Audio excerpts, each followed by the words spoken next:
When do 100% start to panic? You know, how long can they hold their nerve? We're going to be seeing 100% get pushed under the cosh time and time again. With Lewis P up for that first challenge, but Joyo midfield will be shutting him down. An aggressive third man so far for GK. As we've seen throughout this series, that's been a huge benefactor in their success. Oli with one. He had the flip, but takes it a little bit lower, takes it slower, goes for the 50. Lewis P, the defense is stoic and firm. Yeah, but for how much longer? Go down by 2 here. Big shot. Tentative to start getting it more forwards. Backboard, Afro looking for the outside.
Option. Lewis P is on 12 boost. It has to be perfect.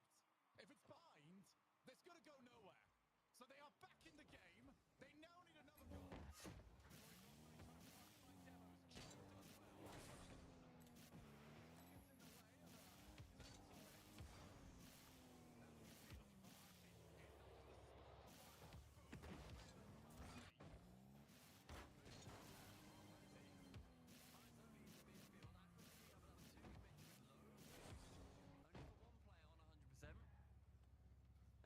Attack's going to have to wait just a second. Britney takes it on his own. Archie then clears it. Lewis P in the midfield again. Archie misses. Oli on the backboard. This gets a little bit scary as him and Joyo are zero. And there's been a boost steal and a demo. Yeah, this is worrying now because there's a lot of like jump and predict challenges from the first man on PK. And it's the same as you said earlier. It wasn't working. Crow almost got the ball. Lewis P is in no man's land. He kind of went, didn't end up going for it. Oh, they're going to get caught. He bails him out. Oli with his wheels in different postcodes isn't quite able to get the flip reset off the ball. It's not okay. Yabbity dabbity doo. Alright, there we go. My mic should be working now. What's up, guys? Da, da, da, da, da, da, da, da, da.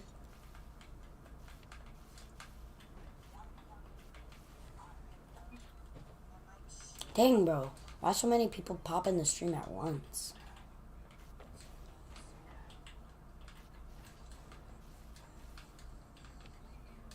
What's up, everybody? And by the way, my stream is like very delayed. So if you chat, it'll take me a while to see it. Well, to respond. I don't know how to fix my stream being delayed, so like, yeah.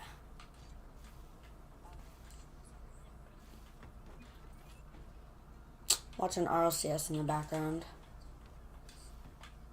Da, da, da, da, da, da, da, da, da.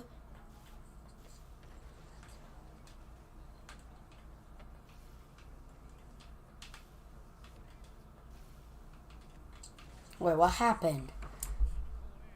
How old am I? I'm 13.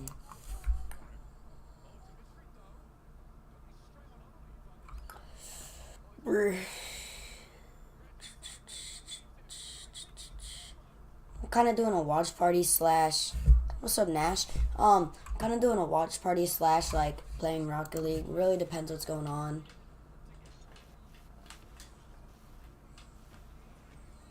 Trying to get some new viewers in here. Haven't streamed in a while.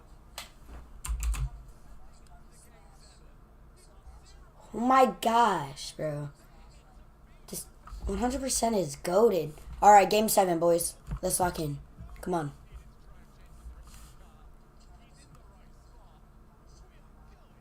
This is crazy, bro. Game 7.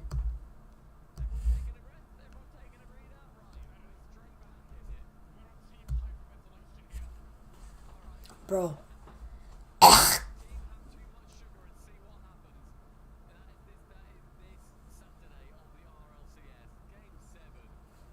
Let's turn this volume up. Dang. These kids are goated, bro. Joyo's not got nowhere there to call it for him. He doesn't know how this works. Oh no! Yeah, timeout called. It is going to be a massive. Alright. They called timeout. Timeout. Oh my gosh, I thought you were joking. No, I wasn't joking whatsoever. No timeout. Wait, no timeout? Alright. The word no was just been completely removed from my head when I heard timeout. That's because Okay. we look at this and just Wow. is there going to be no challenge? No, there's going to be challenge. Is there going to be no flip? No, it's flip reset. All right? Flip reset, baby. This is the lobby of yes. So yes, we are going. Yes, we're going to bring it Dang. back. And the only time the word no applies is are we Who are you guys cheering for in this match? Yeah, probably not. Nah, probably not. And you know what? This match is like 7 is upon us. close one. No 6 seconds needed. Who do you guys want to win? Ventilating everyone. Keep wallowing in the mud of this messy old series. The winner is going to be deciding not quite major spots, but at least these major scenarios for quite a few teams going forward. Yeah, this is step 1 of about 3 here for 100%. This is step 1 of about 6 for GK. Alright. That first Da, step da, is, da, da, da, da, da, da. Bro, who are you guys cheering for? who was such a star player in the last one, but this is the man I've been looking at. Rezi caught in his third man so Bro, what? Okay. yeah, Aggro- That pinch was absolutely diabolical. Yeah, you got to hold your nerve there. Any type of a wrong touch is going to probably rocket that straight into your net, or at least give a good chance to the opposition. As he high towards the midfield, off the backboard, lovely touch from him. Lewis being going to challenge. Joyo's awkward. He comes in from a really quite scary position and still makes do. Ding. Great pass central. Only 0 Acro clear away. on the ball. Archie up in the air, going for the redirect. Hit to Louis P. Acro on the ball. Taking up a field. Joyo, fake challenging. Oli on the ball, in the air. Trying to get over Rezi. Rezi over. Louis P with the 50. It's open. No way. Joyo versus open net. Well, there's only one winner. That touch from Oli just clear it past Resi, then Archie. No way, bro. A full 14 play for GK. You could throw a bag over at one point. They were so closely positioned. Then minute 10, they get the So leading. closely positioned. Wait. Oh, Also, GK, you know, not again. Not again. No. Holy moly. Joyo would like to try and find that second. 100%. Louis P. Taking control. Oli challenging from behind. Joyo the backflip. It's open. Louis. Louis. Louis. And Lewis P just sees that one challenge come through. Joyo a backflip. Lewis P then goes high for it, then realizes, okay, I've got enough boost and space and time here. I can just guide it home.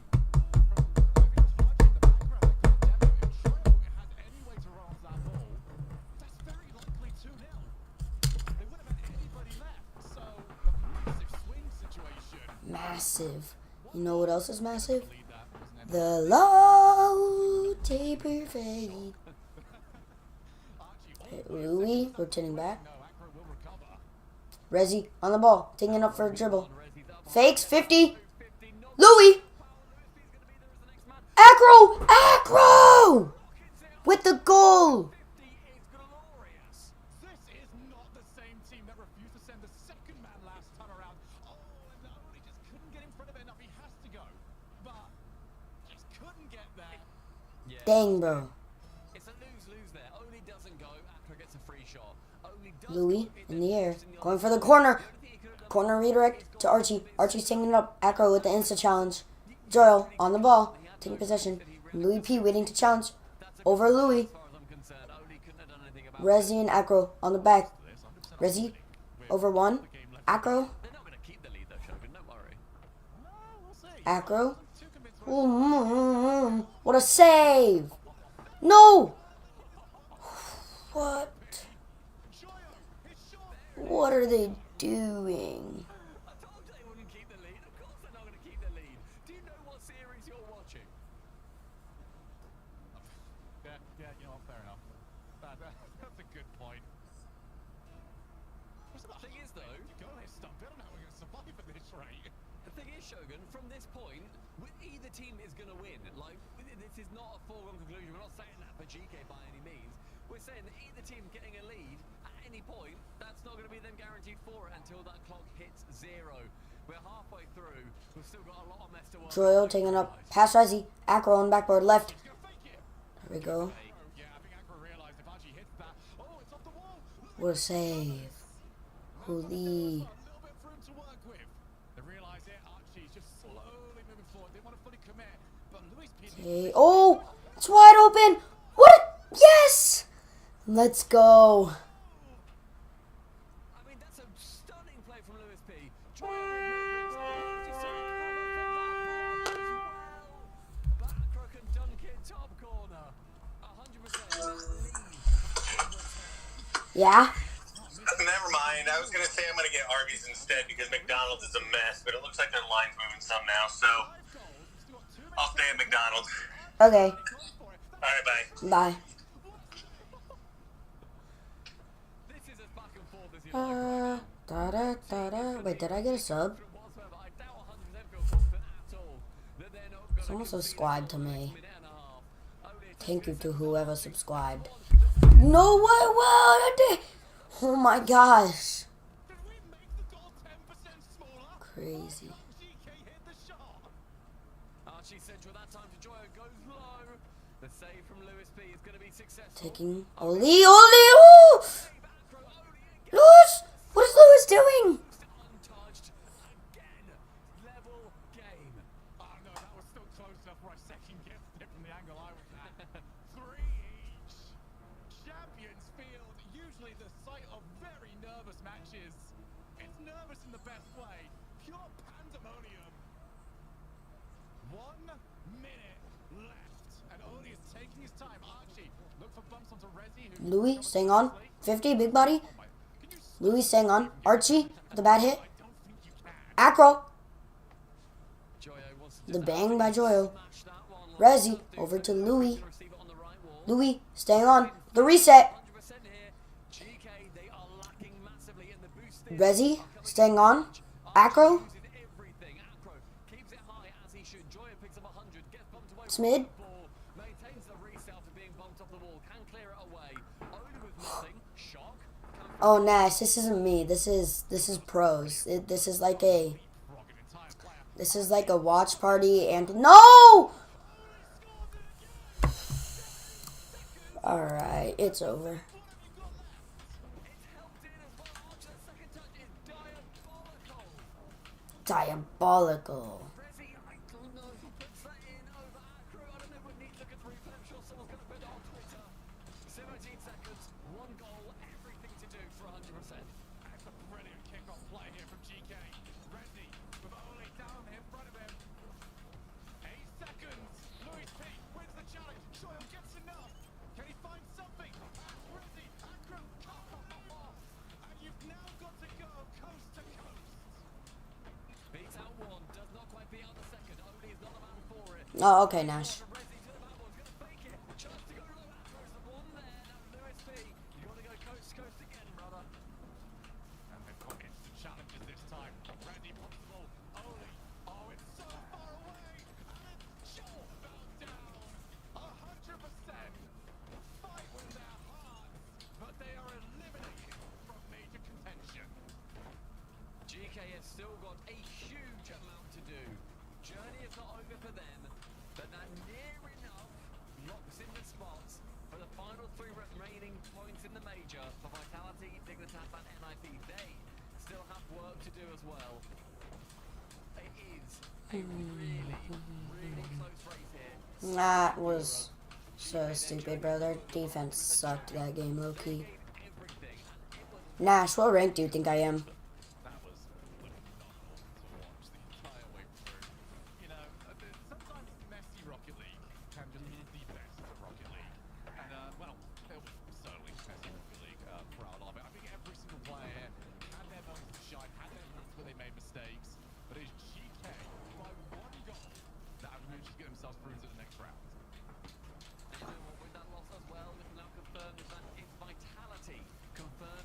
to the major, so congratulations to them. Enjoy the sights and sounds and smells of Birmingham, UK, because you have now worked your way there alongside the Carmine Corp. But Shogun, with 100%, when we look towards Major 2, I'm so excited to have them back. Yeah, we'll look to see what they can do. And speaking of KC, that might be in one of these teams' futures. We'll find out later. But first, go to a break. La da da da da da da. Da da da da da da da da da da da.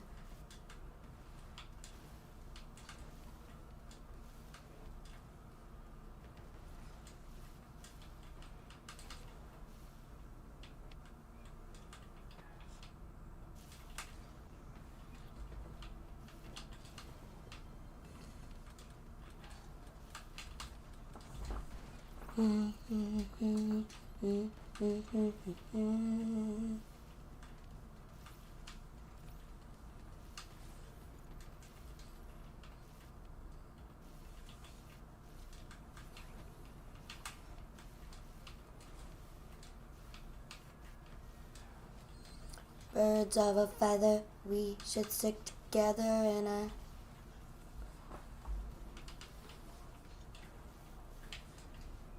don't pause, press play. Birds of a feather, we should stick together in a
Dang, bro.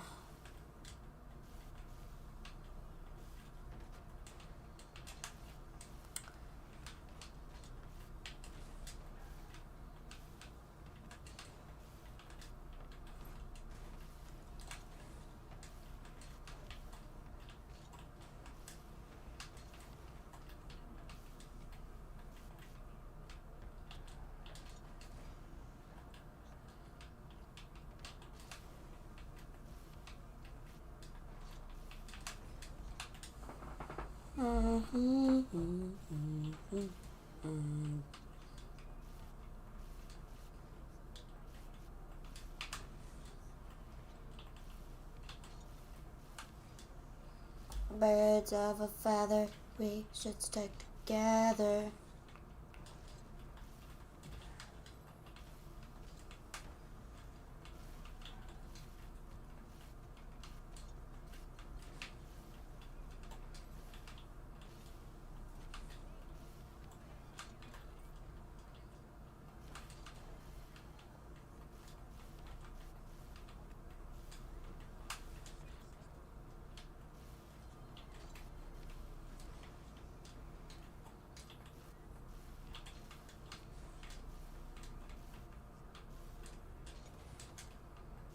Birds of a feather, we should stick together in a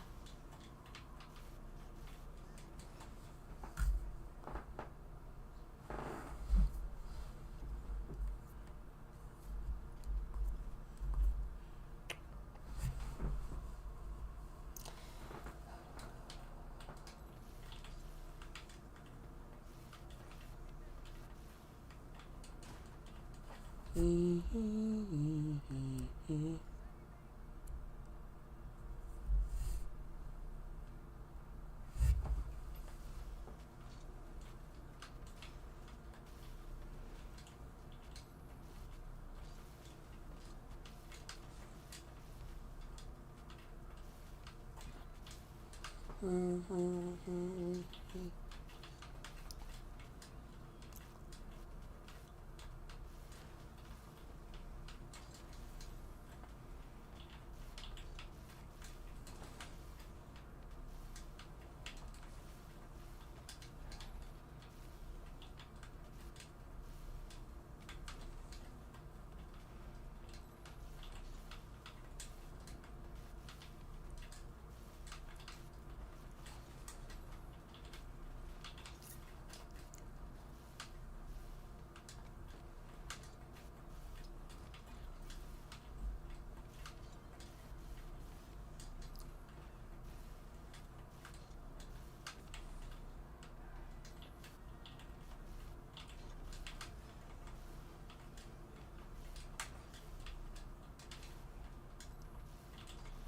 consequential series of the day does not disappoint. 100% versus EK Esports go the entire distance all the way to Game 7 with an electric back and forth in many of the games, 2 overtimes. How much you like it? I'm joined here by Joyo, the victor in the series. Congratulations, Bud, on the win. I gotta talk to you, man. You, like the original roster we met you on, Team Queso was known for their Game 7 ice. You've been a part of some of the most legendary Game 7s in the history of RLCS. Does it get easier? Like the emotions? No, I don't know. It's pretty nerve-wracking for me. I always get nervous, but I mean, I don't know. We tried to fix our mentality going into this split or this regional. I don't know. We got it over the line finally, so. I wanted to ask about that because there was talk in the community about that, like how's the mentor for DK Esports going to be going into this event, and there was a moment there where you guys in Game 3 were like down by 2, and there was like not very much time left. You go for back-to-back bot kickoffs. Was that a mental reset? Like, what was that moment like for y'all? I don't know. We just started doing fake kickoff from like every kickoff, and we just kept doing it because it kept working. So I don't know. We just never stopped. I don't know. We weren't like. We're just trying to have fun, and it seemed to work, so we just kept doing it. Well, I do gotta wonder about you guys. You know, there is a chance to make it to Birmingham, but you do kind of have to win the whole thing. Are you thinking about that right now, or is this just a game at a time? Kind of, what's the conversation like in the team room right now? No, just series at a time. I mean, I don't know. We weren't even sure how Friday would go, so you know. We're just trying to take it one step at a time, you know, win the series we want and focus on the regional, not the major. Sitting down there in 6th place right now.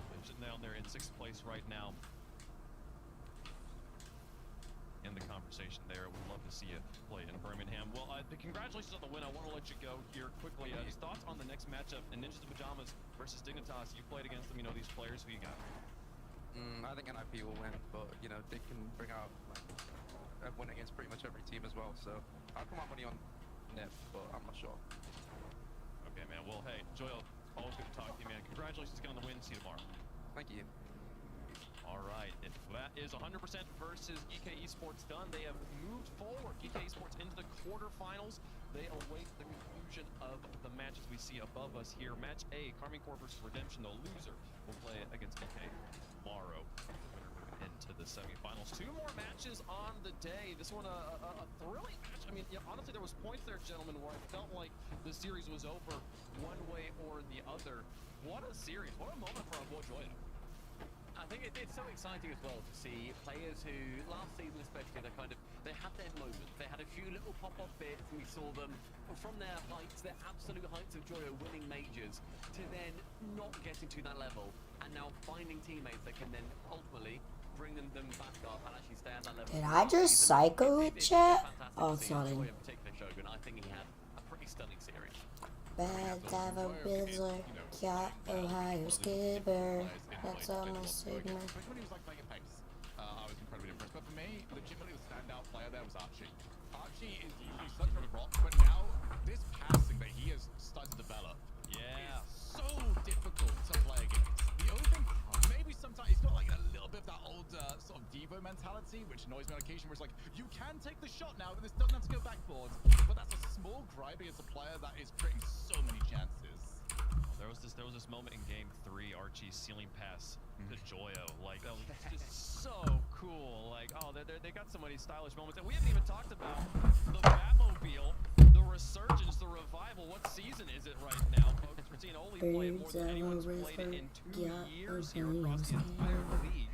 Kind of fun stuff. I did see him going for a demo at one point, though, and I felt that the opponent short off him. So, something to adjust there on back. Those were the demos, not as easy. But we will see. We got 2 more matches to go on the day. These 2 matches, not going to be elimination matches, but we do have Vitality securing their spot. I meant to ask Joyo if we had anything to say to Vitality fans, like a you're welcome or something. But I forgot about it here. I'm sure he'll tweet it. Yeah, he probably will here, Stumpy. French teams here now having fully punched their tickets to Birmingham. I mean, also, you need to look just past the Birmingham spot. You earn so many points from going to majors, even if for whatever freak reason Karmine Corp and Vitality end up finishing last, they still earn points over teams that actually end up staying at home. Looking forward to the Raleigh major, of course, as well, and then Worlds in Lyon in France. Just making the majors is a massive step of these players' journeys.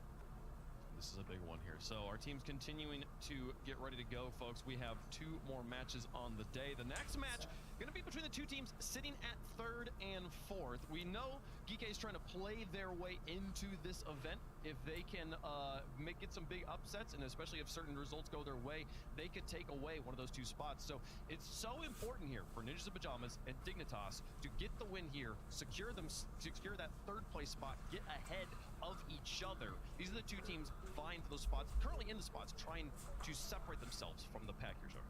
Yeah, if you get this, you are automatically locked in for 7 points at least in this event. You know, and at that point, Grand Finals is worth 10, winning the entire thing is worth 15. So you are forcing the teams below you to do a lot of work. You're forcing DK to do an awful lot of work. So for some of these teams, that would put them pretty much out of reach. But for Dignitas, I mean, they had such a resurgence. There were so many people talking after Open 1. Stizzy's not the guy. That was the main call. It was very cut and dry that people thought he just wasn't ready for this level. And then one tournament later, you see the pop-off from him when he got the wins. He is suddenly a lot better of a pick for this team. And hopefully now, Stumpy, that means he is settled and he's ready to play at this level more consistently. I think maybe the biggest confidence maker of a player is firstly having a team that's going to be supporting you. At no point did I think that there was going to be tutting or sighing or anything like that in the comms of Dignitas. But then you've also then got the fact that previously, to get the winner in the series against Vitality last event, it was Stizzy going up and gets a double bump flip reset out the way. Dignitas are a team absolutely on fire at the moment, but they stand in front of them with the team that myself and Cole are very big fans of, that we do the Friday broadcasts for, that we are their official team stream for, Ninjas in Pajamas. And yesterday they had a bit of a screamer in their group. The only team to really knock them down a peg was Karmine Corp, and even we were saying at the time was, you can't really be too upset about losing 3-0 to Karmine Corp. They're a difficult team to take on under any circumstance here, but for this one, so important for both these teams. Again, if Ninjas in Pajamas win this match, they secure at very least, a tiebreaker to make it to Birmingham. Dignitas with a win here outright clinch a spot. So for both these teams, plenty to play for in this match. And I mean, the question I feel like on everybody's minds, right? Obviously, Dignitas, they hop upon here, back. You see players, Abject going back to his home country here, playing back in Europe. First event, okay, it's fine. Second event, make it all the way to the grand finals. Okay, is this the real thing? Is this the deal? What are we going to see from Dignitas here in the 3rd Open? This is the moment I feel like you really established, yes, we are here to stay. That wasn't a flash in the pan, Stumpy, in Open number 2. Yeah, and I think that you need to, I mean, obviously I want to talk about Stizzy a little bit more, but with apparently Jack himself, he's such an incredible leader, I think, in these teams where he can speak through problems so efficiently, but then also suggest solutions so efficiently at the exact same time. And I think that with a young player like Stizzy, with a little bit of an up and down player like Jory is, you need to be able to have an in-game captain like that. They've then got the mind of Violent Panda, 2-time world champion, a coach that has been pretty much everywhere in Rocket League.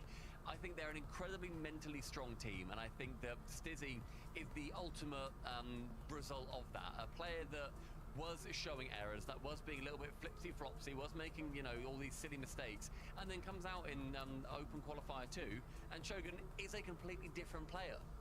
Can I point out something that was just really nice about this? I'm going to sort of ruin it here a little bit. We have gone an entire pre-match with Dignitas, and the word Jorius and quarterfinals has not come up a single time.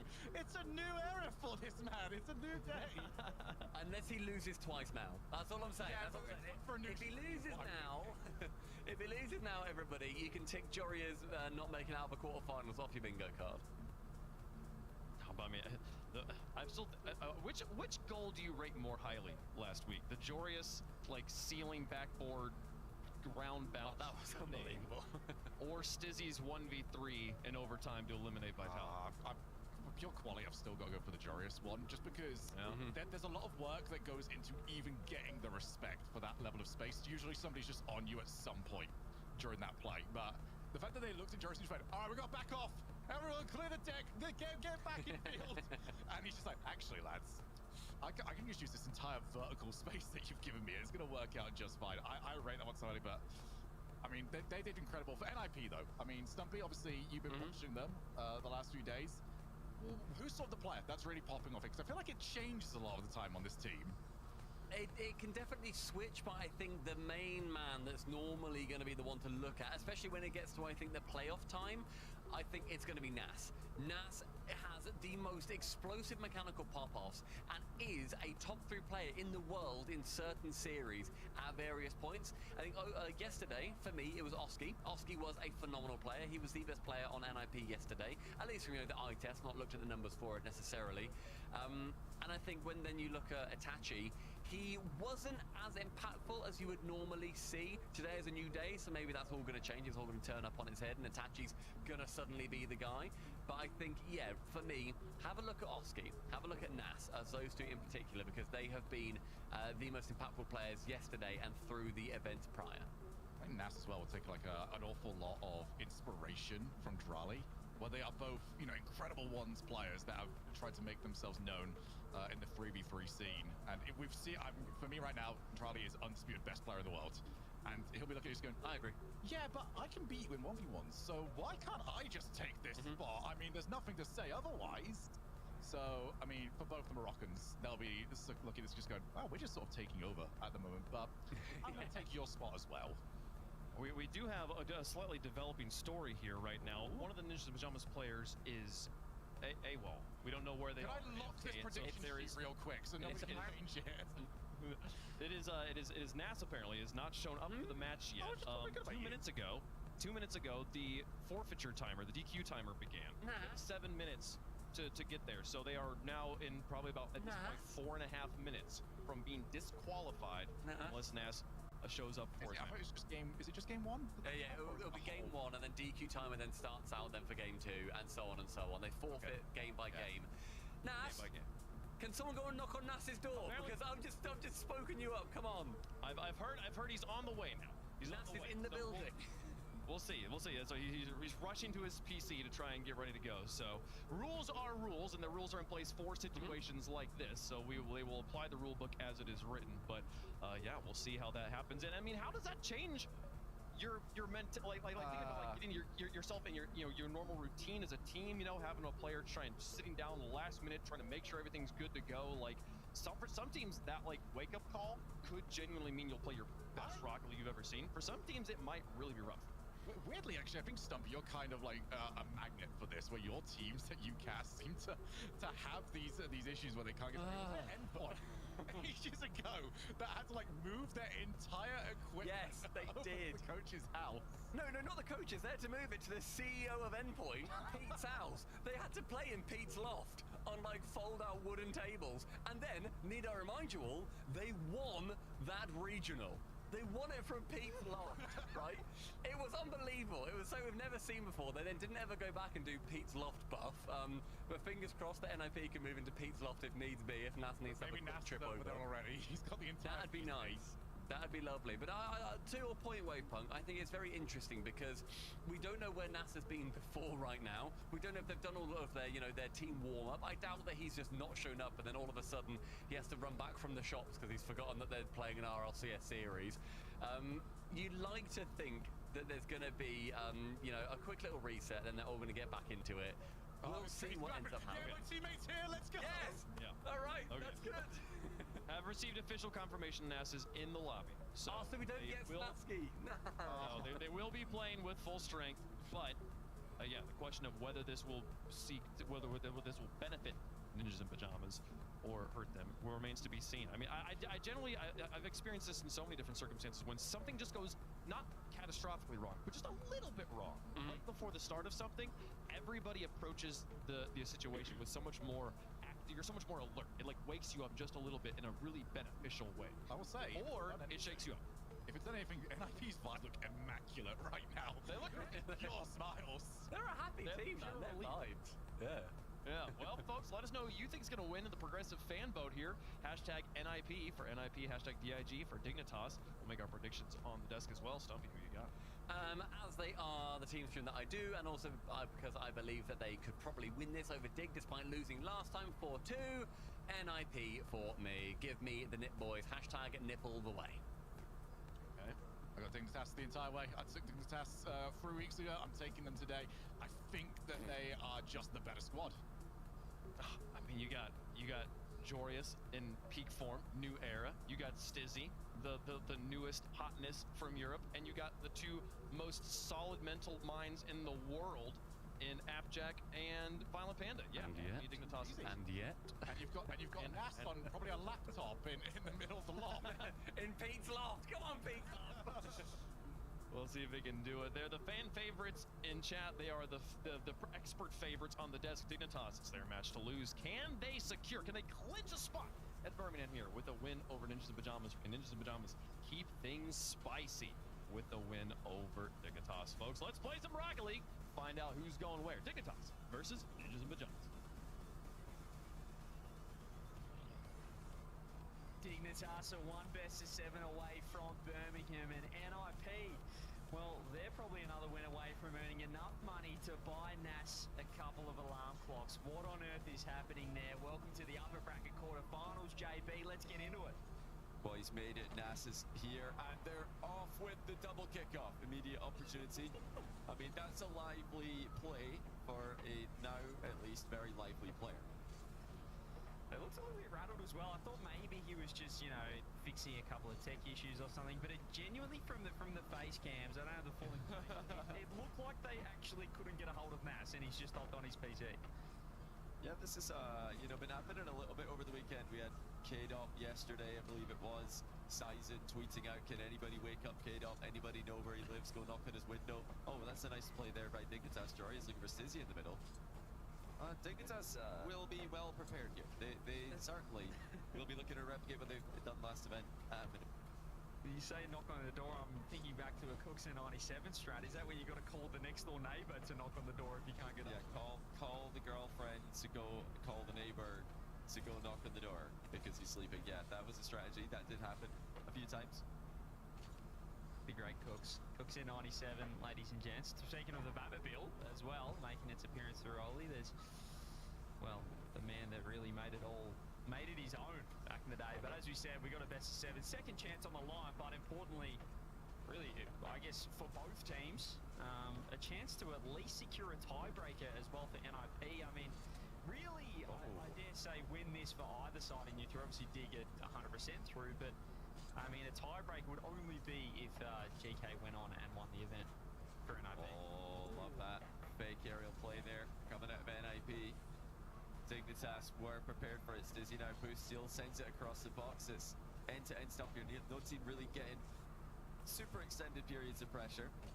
We're noticing this flip reset into fly in front of the ball happening quite a lot these days, and often back in the day was because somebody would mess up the reset. These days it's more because they are looking to fly in front of the ball.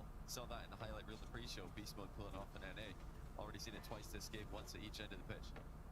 Yeah, you're just looking to cover, looking to get a bump. I think it's certainly a lot harder these days to simply 1v3. You've got to be looking for a little bit more. Something else. This is big trouble for Stizzy. That should be a goal. Save. What a save. He was so quick out of No way. Jack on the counter-attack. Nas actually has 0 boost. Bailed out that time by Oski. Great save from Stizzy. I mean, that's the area of his game, the one weakness. So if he's making saves like that, it's a great sign for Dig.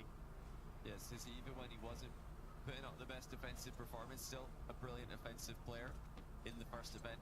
of the season. Now, he's just doing work at both ends of the pitch. You know, credit to Nas here, looking like he's fully woken up. I mean, hard to tell the difference between Nas and Torres in the pace cams because they're both sitting in the dark. He's looking to get on the end of the score sheet here with the edge of the box shot. Stizzy again with the save, and he's finding outlet passes with his saves, is Stiz. Jorius tries to go the fake. There's Itachi though.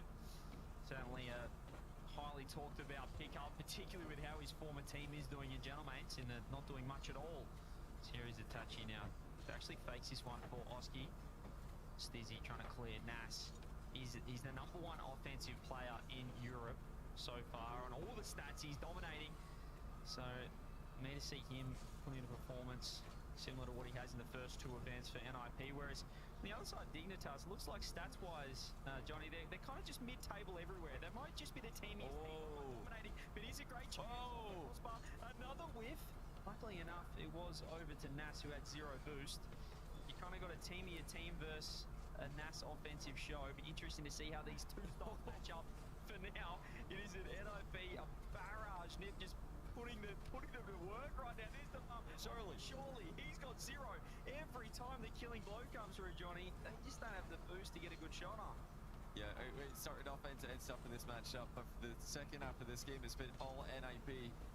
Dignitas have had to rely on some clutch goal-like defending. Can they break free here? Oski stealing double, doesn't find us in the most dangerous position, is still in the back corner for Dignitas, but can they keep their discipline here? Can they continue to survive as the attack continues? There's Itachi with the slow shot. Dignitas thought the ball was going to be going on target a little bit earlier than it did. Nas with the assist, involved in the offense once again.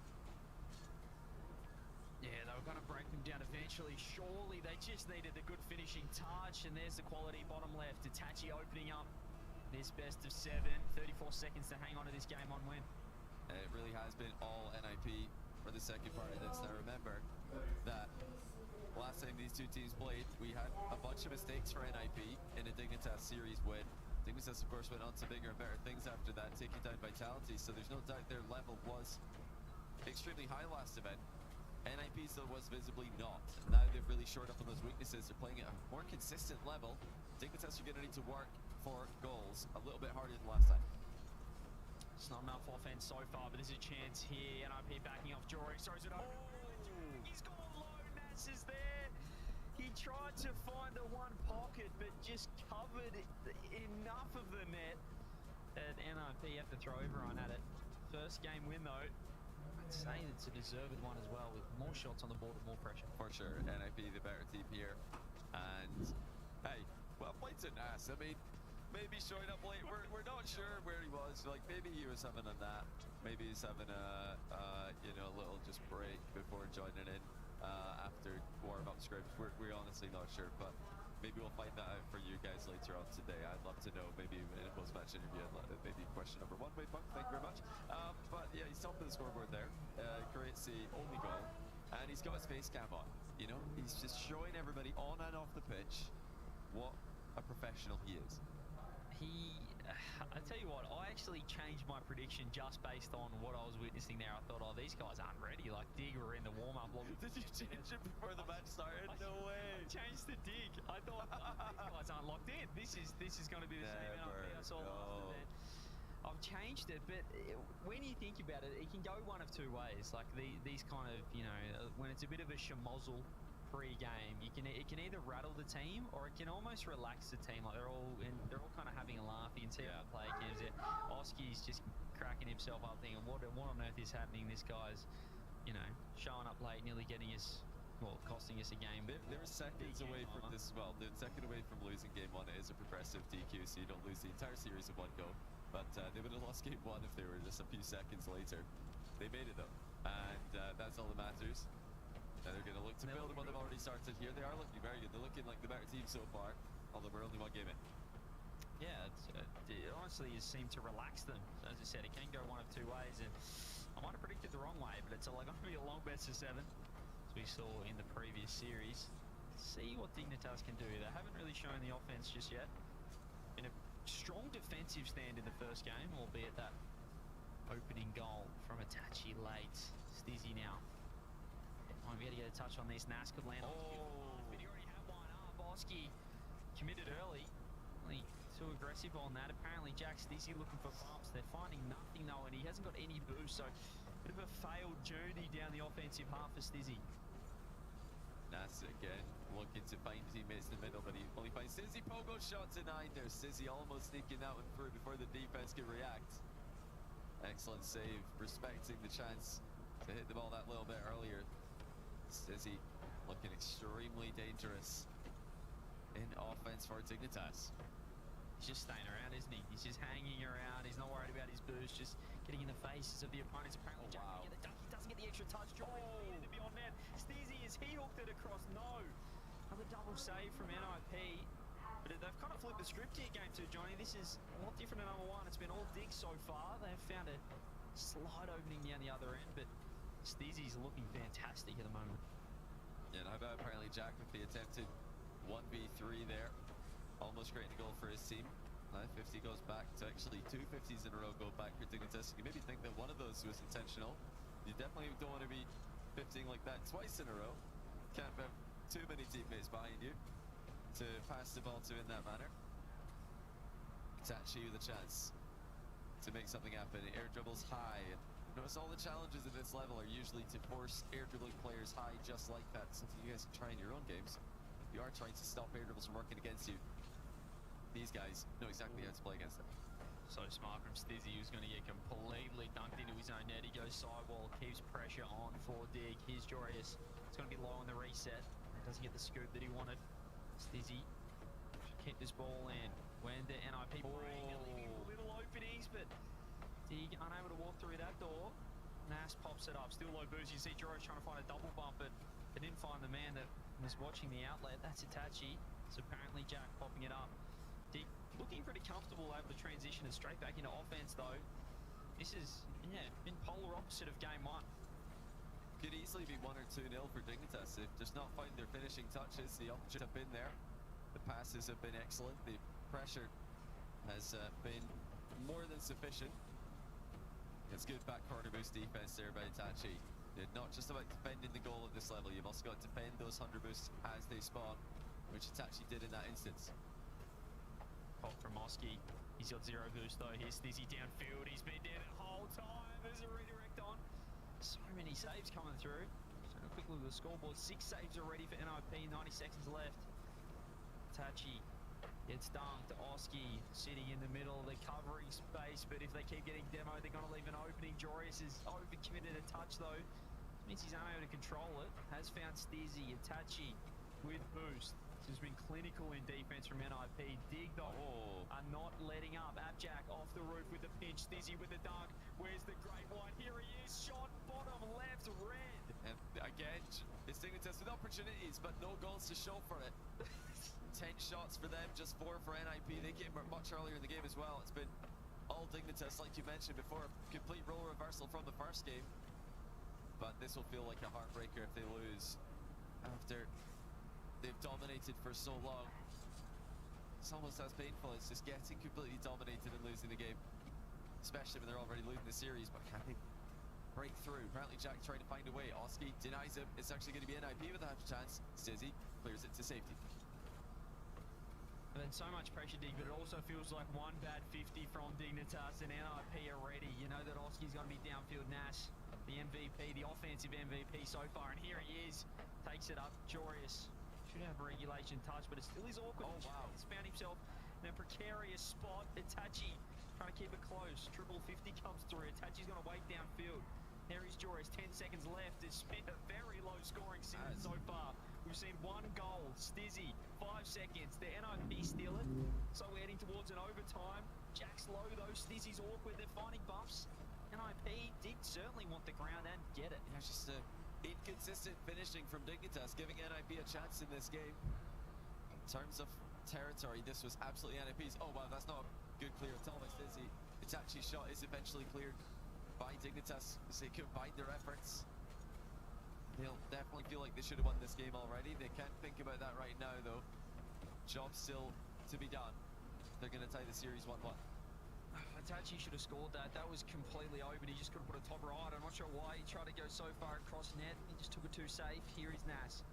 Takes it up, ceiling, reset, popping over one. Jory is catching. He playing more defense than they did in regulation. They're looking a touch more awkward than NIP were. Here's Oski with a double. Apparently Jack just has to wait underneath. It's a double commit. Stizzy, Jorius up, has to get two. Does really well. Jack, look at this. It's an open net. Jack's found it. Dig tie it up. Oski way into the midfield, trying to find boost. Gets completely caught out of position though by Jorius double tap down the line to Jack, who just took mid boost away from Oski. And I mean, it's Oski trying to stay active there, keep the attack going. Did not actually have the read of the play though. Jorius with a beautiful double down the line. Yeah, really nice. He had to as well. He was the only man with boost in defense. Jack trusted in though, push downfield. It was a great find. 11 shots to 10 in the end. NIP with a lot of those shots coming in that overtime. Last 30 seconds of regulation. But I think both games, has to be said, that the better team won. The team that was creating more chances, creating more pressure, got the job done. Yeah, agreed. I mean, it was all NIP in the first game, and I think they were looking a little bit cleaner, a little bit more confident with their finishing. Dignitas, I wasn't confident they were going to win that one. Sometimes you see a team with a lot of pressure, namely KC are the main team in this region, that we see constantly attacking. We think, yeah, they're going to win this. There's just no way that they lose this. They're going to score eventually. That, like you mentioned in this match, though, felt like Dignitas were going to either score or concede off of their own plays. It felt like they were either scoring or getting counterattacked, not going to concede off of a midfield back and forth. Luckily for them, they did get into overtime and eventually get the winning goal. A really strong return response. Quickly, best of sevens can get away. Been on the receiving end many times at lands and whatnot. Quickly go on. My goodness, what happened? We're 2-0 down and the series is over. So 1-1, they've tied it up, Dig. But it has been very close. You can tell, Johnny, these two guys scrim each other a lot. Yeah. 2 goals so far. High tension, low scoring games in the first couple of games here between two of Europe's best teams. It's not been a completely incredible performance by either team. They've both been solid for the most part, but you could easily see the floodgates open here in any one of these games. So the chances are there, the pressure is there. It's just the consistency is not there, but the finishing is again. They need to sky it to the crossbar. Yeah, the finishing's been really subpar. They've and certainly watching Cullen Stumpy stream, certainly been subpar in every sense. Stizzy, see the reset. Jack underneath has his shooting. He's gone crossbar instead. Joris, he's found the bump. It should be a goal. He's done really well. He just had the poise there, Johnny, not to bite off the shot. Didn't get frustrated, and he found the pump on Oski. Yeah, this time a brilliant pass, denying the goalkeeper any chance of getting back to that one easily. Dignitas early in a game with the lead. Now, will they look to build on this? I expect they will. I don't think Dignitas are the type of team to try and sit back and defend with a 1-goal lead for 4 minutes. Let's find out. So far, it's going to be more Dignitas pressure. Big clear from Itachi will sort that out. I feel like NIP have lost a bit of that flair again. See if they can find it. Here's Nas, speaking of flair. He's thrown it across, and that's where you'd expect perhaps Oski to be ready. He wasn't this time. Joris off the ceiling. Does he get one more? No. So close, though. Shot. Oh, awkward. Nas with 100. Works it down. Oski right there as well. Still going back to that overtime in the previous game. Really think Itachi could have made this series 2-0. See how much that comes back to bite NIP. Another opportunity for Dignitas to make something happen here. Stizzy trying to bring apparently Jack into the play. Jorius sidewall double denied by Nas. Excellent passage of play here for Dignitas, especially when you combine this with the last game, which also was dominated by the orange team. It's actually not enough boost to get back to this. Stizzy reads it. Nas in a bit of a tricky position, but how he's done well there. He catches it on the back wall. Doesn't make it look dangerous at all. He's quick. He was very quick up to that backboard. Here is Stizzy. Reset. Trying to keep close. You can see apparently Jack waiting. Oski had to go. Forced 2 of NIP to commit though. It's wasting valuable, vital boost in defense. Stizzy finds the pop. Joris has had a pretty solid game so far, hasn't really put a foot wrong. Here he is again with a reset. Oski yet to get online offensively. Apparently Jack doesn't get that one.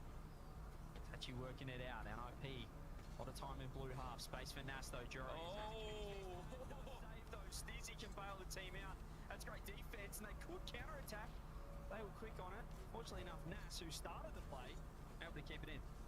Well, apparently Jack's having a great game here, just saving the team with a late arrival to deny Nas's flick, which is destined for the top corner. Stizzy also helping out after the fact. Now here's Jack at the other end. Pre-jump save by Nas to stop the redirect. That's a ridiculous save from Nas. Joris, no boost, trying to keep it in. Itachi launches it downfield. Look at the space, though, for Dignitas.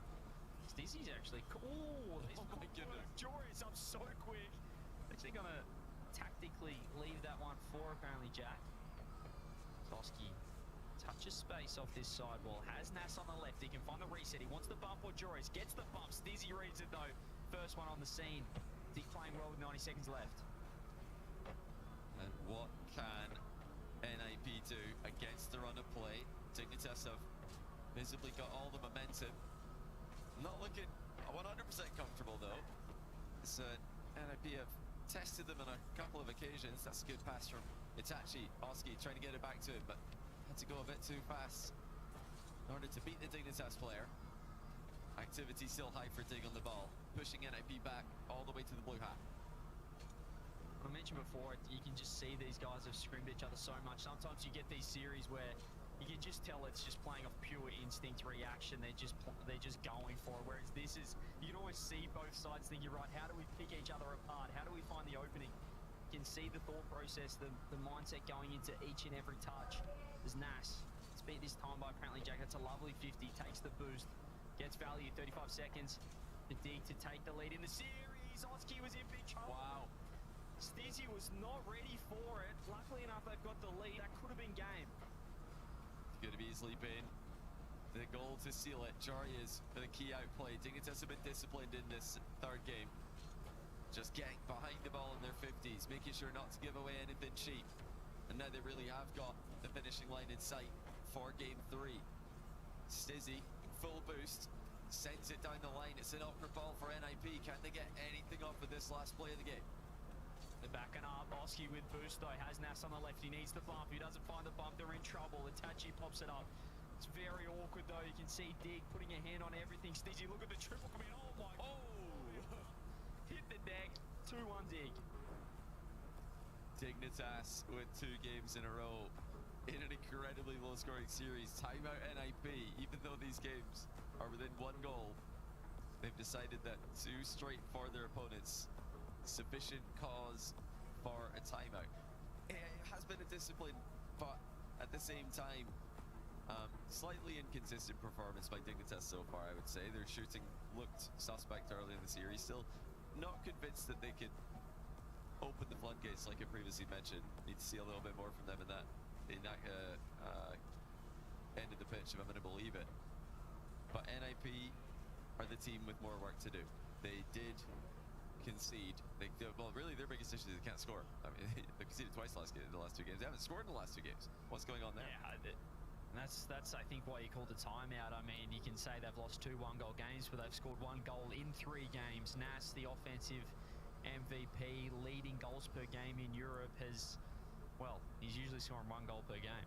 Now his team is scoring .33 at the moment. So understand that this is against one of the best teams in Europe, if not the world, but that's not how NIP want to be playing. Whereas Dignitas, I think they like this style. It's a little bit more methodical. They've kind of got NIP scrapping away for, you know, these half chances, and in the end they're just edging them out, and I think they've got them right where they want them if they're calling a timeout 2-1 down. Yeah, NIP, I've got a couple of options here. You know, they could just try to continue to play extremely disciplined Rocket League, keeping everybody behind the ball at all times, and eventually hope that Dignitas start to slip up or play at a lower level of consistency. Or, you know, they could loosen up a little bit, let Nas and Oski run wild, and run up the score a little bit. You know, when they do that, Dignitas are more likely to score as well. Both teams will be more likely to score. But what would you prefer to see from them right now, CJ? I know you've got your prediction on Dignitas now, but being as unbiased as possible, what would you rather see from NIB if they're going to try and make a comeback here? Is it going to be aggression? Is it going to be just more disciplined Rocket League? No, they've got to release the brakes right now. 1 goal in 3 games. I would be saying right now, I'd be saying if I was Snasky, I don't care, boys, if we lose this 10-9. Well, I don't care if we can see 10, but if we're scoring 9, it's better. We're going in the right direction. So I think take some more risks. I want to see third man pushing up. I'd love to see some more bumps. I think they've just got to go for it. I think they've got to sit a lot higher and just back in their mechanics. Because obviously they have it. Well, let's see if that's what NIB are thinking. They've got the talent. They've got the mechanical ability on the roster to switch it up mid-series like this. Try to sit upfield a bit longer. Oh, what a pass. Oh, that's disgusting. Apparently Jack with the ceiling. No, sorry, the crossbar pitch save. That is a ridiculous save by Jack. But what a pass as well before that to set up the shot. The shot was ridiculous, and apparently Jack just said, not today, son. Get that out of my net, off the crossbar. Unreal. It's disgusting to keep that 0-0. It was almost like a set play, like the coach called a timeout in basketball, and they were ready to go. It should have been 1-0. Apparently Jack is putting on a world-class defensive performance. We saw him bail out Joris in the previous game. Now he's running again off the bat here in game 4. It's a really great piece of patience by Jack, knowing that if he rushed the save, then it's going to be harder to keep it out of the net, using the crossbar to pinch the ball to safety. Now he's in front of the ball, looking for demos to boost steal as well for apparently Jack. The biggest difference for me from this version of Dignitas, oh, Jack just turned away from the ball here.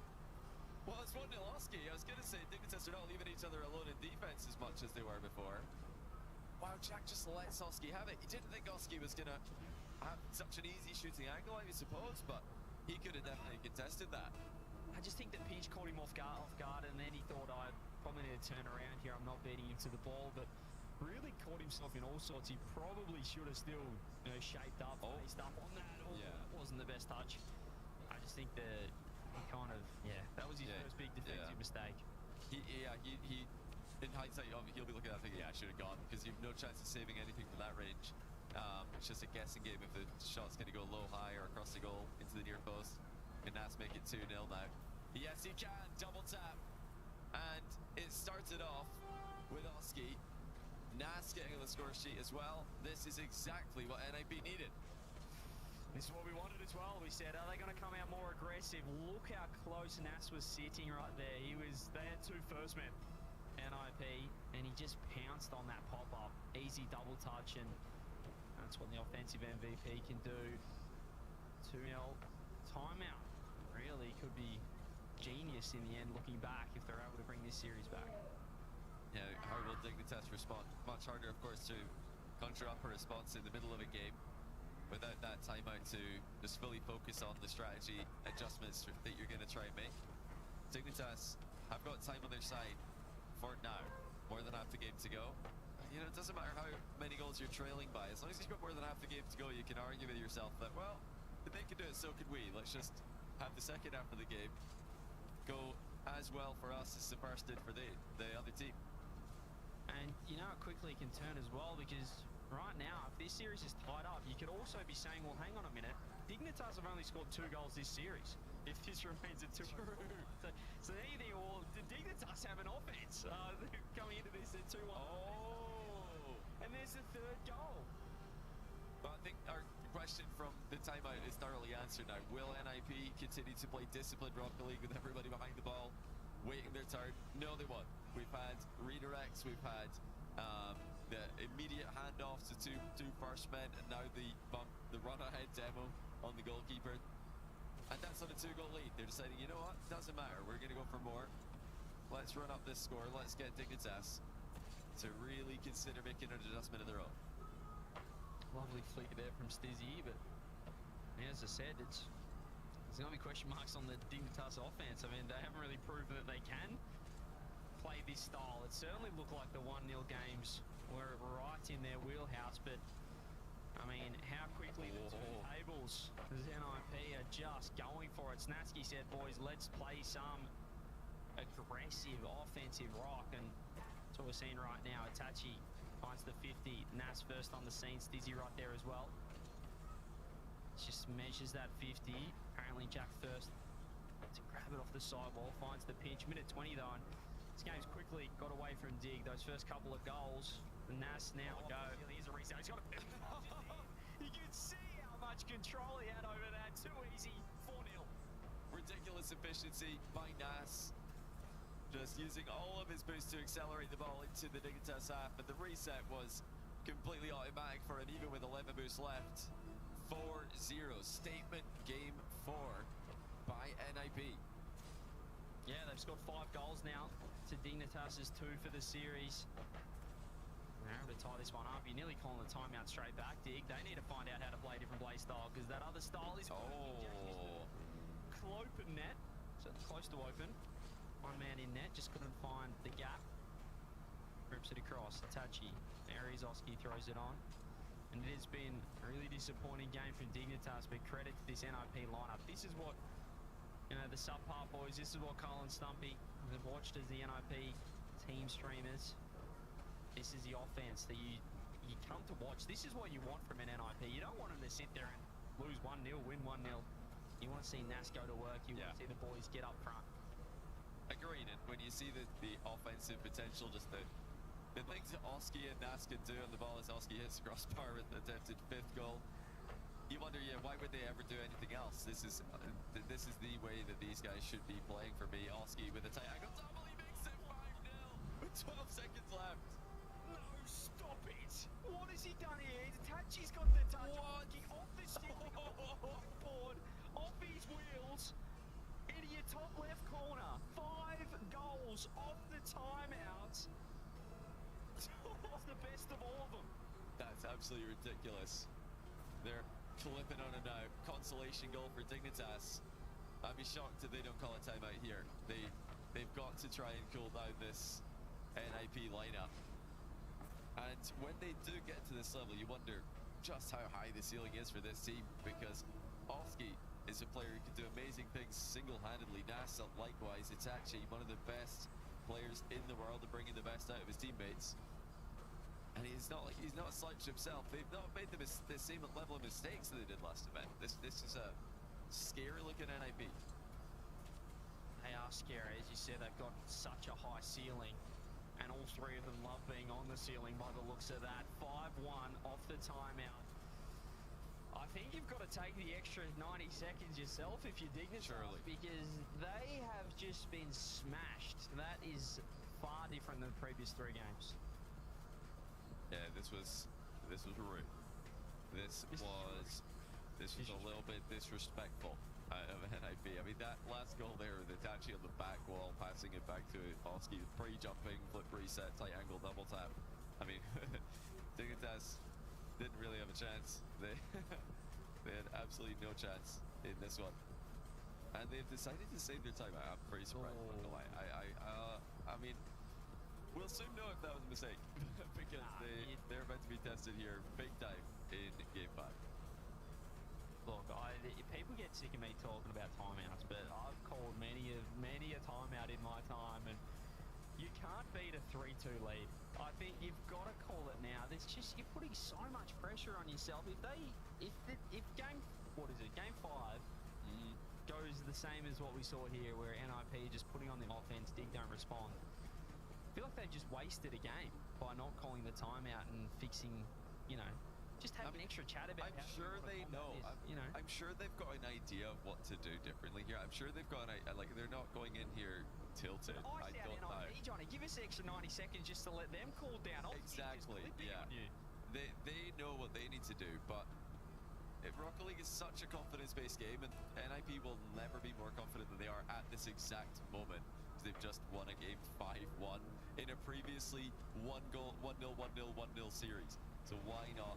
I mean, we can stop talking about it now. The game's underway, but this is, you know, really, really strange to not see a timeout there. Yeah, you got to ice them out. I actually called a timeout when I was 3-2 up, and I iced myself out. So, I mean, It's good for the content, though. It's good for the content. I thought it was funny at the time, but I mean, it's as you said, once you get in that flow state, as Arsenal would say, you want to stay there and you don't want the other team to be in it.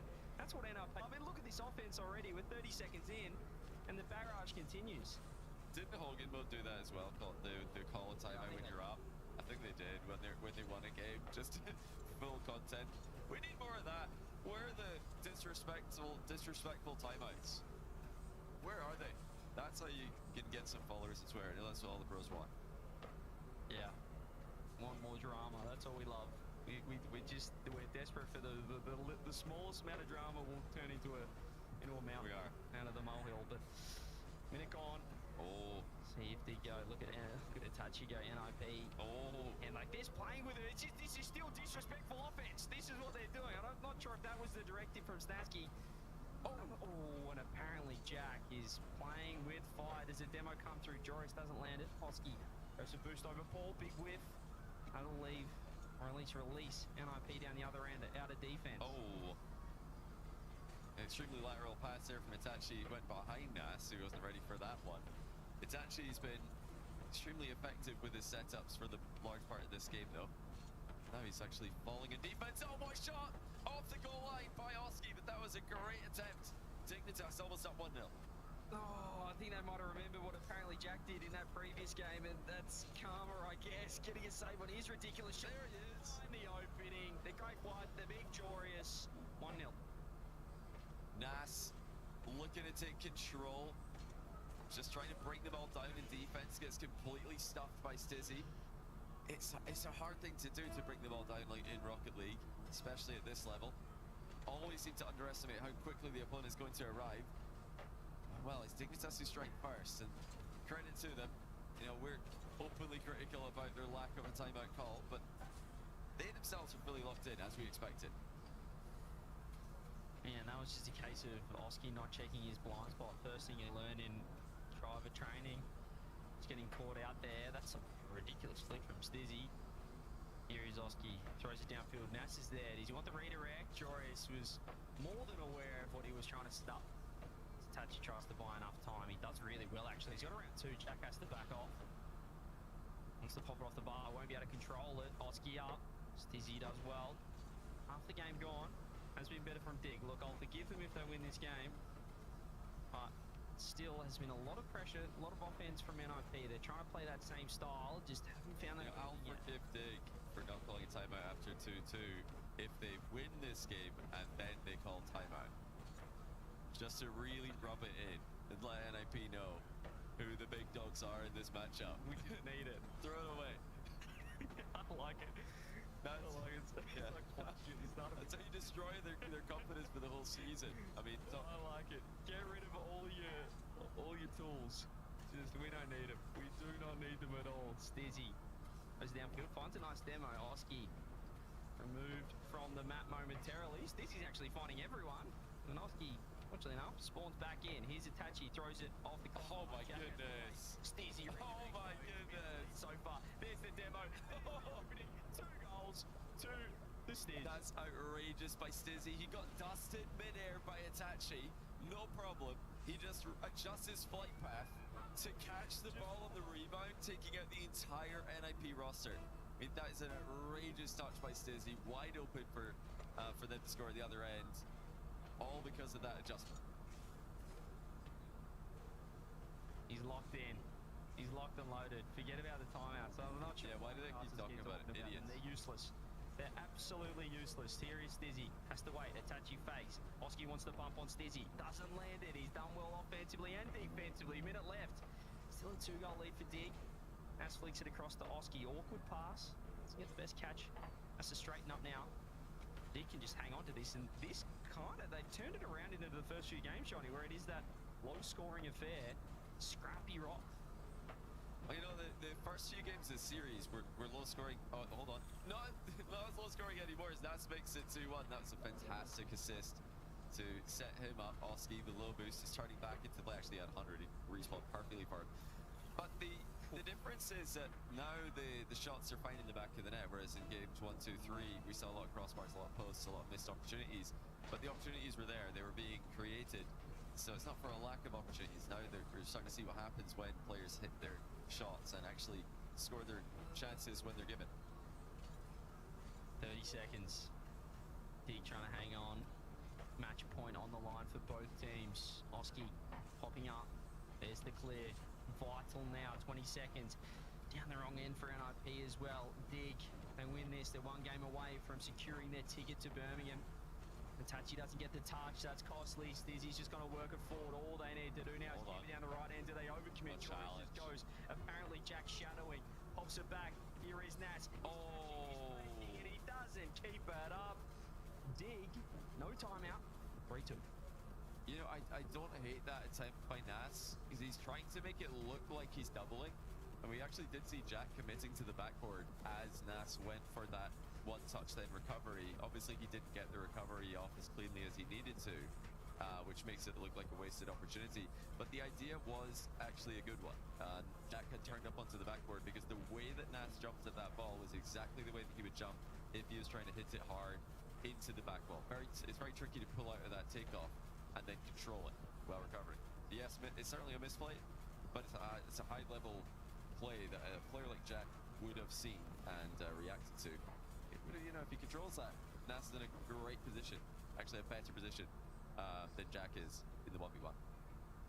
That is the pressure of a match like this, where his touch wasn't the greatest, but as you said, he recognised where the space was, just didn't execute, and execution has been the key for these sides. We saw early on both teams unable to really land that killing blow, but Dig 2-1, really strong start. I thought that NIP were, well, I mean, the first minute of that game was a continuation of game 4, but Dig just wrestled back control, and once they got that 1-0 lead, NIP really struggled to maintain any sort of offense, but you've got to give credit to Stizzy. As you said, he was just finding touches that were completely throwing off the NIP attack.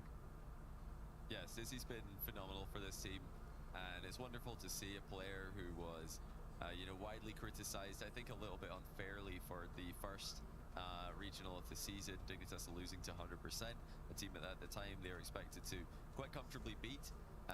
But a lot of those mistakes were because Stizzy was getting isolated in defense, and Jack and Joyous were not recovering as quickly as they needed to. They were taking too many risks as a team, and that's going to put a ton of pressure on a player like Stizzy. But you can see now when the whole team is rotating back more quickly, when they're defending as more of a unit, and just generally playing at a higher level of consistency, Stizzy looks phenomenal. He looks like he absolutely belongs at this top level. And if you're top level in Europe, beating a team like NIP, you're top level in the world. You can beat, I mean, anyone, maybe not KC in online Europe, but anyone else except online EU KC. Yeah. Well, it looks like not only did Nas's physical presence or self failed to set an alarm and get there on time, but also his internet looks to have fallen asleep now as well, as he joined the game with 999 ping. That's good. That's really good. Going to get that one sorted. I don't know if I'm playing with 900.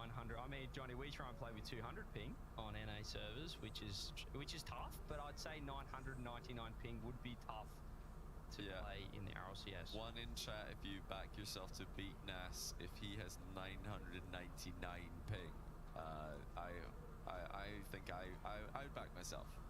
I'd back myself. I saw Gibbs nearly beat CJ with 200 ping. I reckon I could take down Nas with 999 ping. Johnny, if he has 999 ping, he is on another planet. Like, he's not even in the games. So that, now I'm not an expert, but I believe the way ping works is that's how long it takes for the server to send a message to his PC. So we're going to say that's, what is that, 2-second delay for the message there and back. So you can hit the ball, and then 2 seconds later, it's going to move on Nas's screen. Yeah, I like my chances in that world. Is that how it works? Or am I just completely wrong? Morocco casters, I could be wrong. I think that 999 ping though could be 9,000,000. You know? Oh, it could be higher. I think it's a lot higher. It's the limit. As I said, I don't think you're in the game. I was assuming that he's exactly 999, and that, you know, just on the button, no ping more. Well, he's back in the lobby now, and he's got 28 ping. Yeah, I don't think I could take him with 28 ping. It'd be close that though. one. You can Maybe an overtime result, but it looks like we're all good, so no panic. NIP fans, well, you might be stressed a little bit. You're 3-2 down, and well, need to create something here. Dignitas. Now you can say, how smart are they, Johnny? They got a time up their sleeve if they do drop this 6th game. But they're not cool though, because they didn't use it while they were winning. So if they use it after game 6, I mean, that's just predictable, isn't it? That's just, you know, that's the only other time they could use it. So it would have been pretty funny if they decided to call it. I actually would have helped Mass log in time for the next game, so it would have worked pretty well. But now Nas is he's not readied up. Nas, my guy, everybody else, we're all ready to go. Just whenever you're ready, Nas. If he's doing anything other than turning on his camera, then I do not accept this. Smelling his goose. Okay, he's ready. Nas is in. Can we get game 6? I think we need to. Everyone should be invoicing Nas for time, for lost time throughout this entire best of 7. Where is he? Is he in? He's in. Okay, I had to look through the names. He's in. There he is. So we should be starting momentarily. Nas is in. NIP are in. Dig are in. We're both in. And you guys are in as well with the Observers. So let's get into it. Let's get into it. I mean, you mentioned that it just would be funny if they called a timeout. Unfortunately, I think that is one of my key mottos of just, it'd be funny if we did this, but I don't work as much for professional Rocket League, which is why I haven't done it. And perhaps why my career was a lot more of a failure than these guys. Here is Oski off the rip, though. Had a chance to get on target. Does not. Itachi looking to control. He's in the... Oh! Apparently Jack is just getting... offline. Look at the recovery from Jack. That's disgusting. I mean, immediately rolls through the 50 into a wave dash and gets under the ball just in time to flick it over the last defender. Nas thought he could get there. Apparently Jack shows him otherwise. It's Dignitas on the road to back-to-back wins against NIP. 2 events in a row. This is going to do wonders for their confidence. It's also going to do wonders for their seeding potentially, as they would guarantee a top 4 with just this game win. Jarius makes it 2. Top corner is open, and he slams it in. Yeah, everything's going wrong now for NIP. They're losing 50s. They're getting removed from the map. They're not waking up. Their internet's falling asleep, and they're 2 goals down in the perhaps the final match of this series. Fortunately enough, this is the upper bracket. They'll stay alive, but their road to the major job. Okay. I was gonna say it might just take a little bit longer than they'd like, but they find one off the kickoff. Itachi just finds Oski with a beautiful pass, and there's the opening bottom left. Excellent pass by Itachi with the boost he had. That was all you could ask from him in that position. Apparently Jack and Sizzy kind of both covered in the same shot there. One of them could have maybe gone just a touch faster. Troy is with the mid-pass attempt. Jack decided to back off and let the play come to him. This has been such an interesting series that we saw 3 1-0s in a row, and then some of the teams started hitting their shots and we were getting goals flying in at both ends of the pitch. It just really shows you sometimes how close Rocket League could be at the top level. Just come down to the luck of a bounce or a 50. Itachi with a redirect. Oh, it's been great. Stizzy just keeps on. 0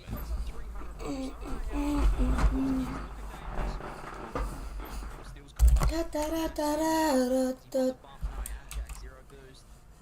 Itachi pressure on. NIP trying to get back to that playstyle off the timeout.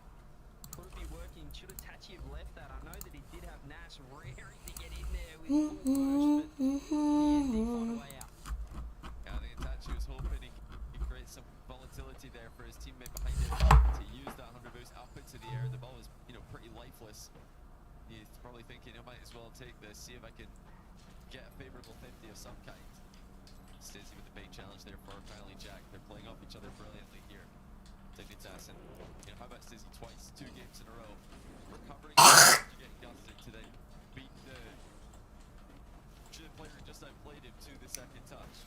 Just insane that he's able to adjust this quickly. Oh, hold on a second though. Nas is in the middle, and it's the other side of the box, but the same outcome. Itachi with It's another goal for NIP. That was really confusing for Dig. They had pressure, and I think it was Joris just went boost over ball, let the ball run back. Oski found a 50 on the man in behind, and they just completely lost offense. They lost pressure just because that boost grab. I think it was just maybe overthinking. Just because that boost grab, I think it was just maybe overthinking there, Joris. But it's 2-2. NIP have found a way back in. Looks like we've got Destiny 7 out of nowhere.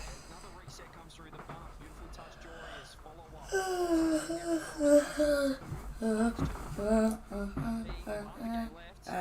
Trying to force champ field. I wouldn't mind seeing it.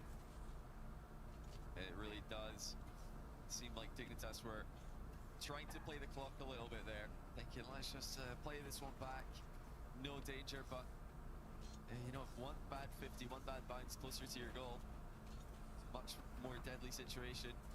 Flip reset by Joris, ceiling double attempt way off, unfortunately for him. Apparently Jack now runs out the ball, unable to defensively double it back. Back pass, it does connect to Stizzy though nonetheless. Oh, it's still trouble though. Jack getting bumped. I'm not sure if they have an idea of where they're going. They're just trying to hang on, but you know, I think they've.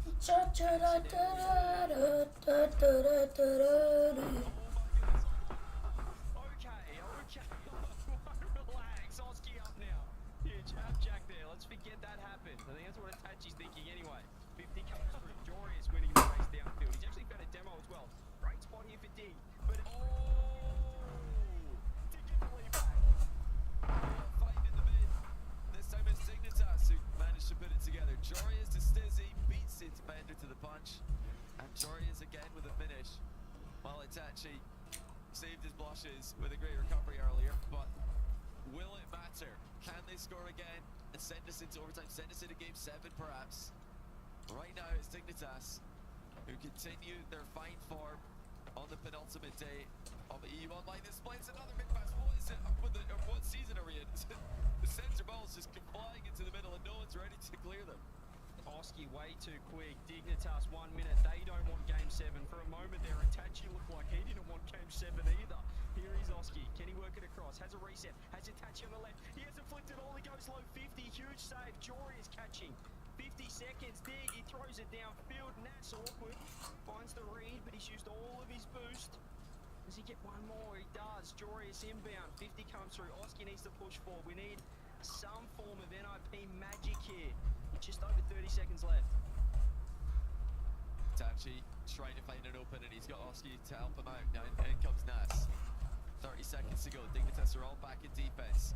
But again, they're struggling to handle these center balls. Sizzy does manage to track this one across, grab the boost, and here comes the clear. Dignitas back in a good position. It's a fantastic spot with 15 on the clock. Oski touched by apparently Jack. Anything in this blue half is vital. 10 seconds. This is not a good spot here for NIP. Dignitas 5 seconds away from locking in Birmingham. They just need to find this ball down now. Jorius wants ground, gets the 50. Have Jack right there clearing, but Itachi's got a spawn. Still a chance. He pops it across. But Jorius is there. Dignitas secure their major spot. GG's in the chat. It goes 6, but NIP we forced into the lower bracket. Straight through. Is he sleeping on him? Stizzy shuts up the haters and puts up another great performance.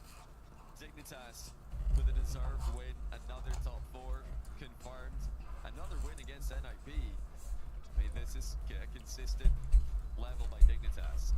Can they show 2 events in a row that they're top 2 in Europe? We'll have to put any top 1 conversations on hold regardless of the outcome of this event. I think KC are going to be top 1 no matter what happens for the rest of this weekend, but this is an impressive look for Dignitas after a disappointing start to the split.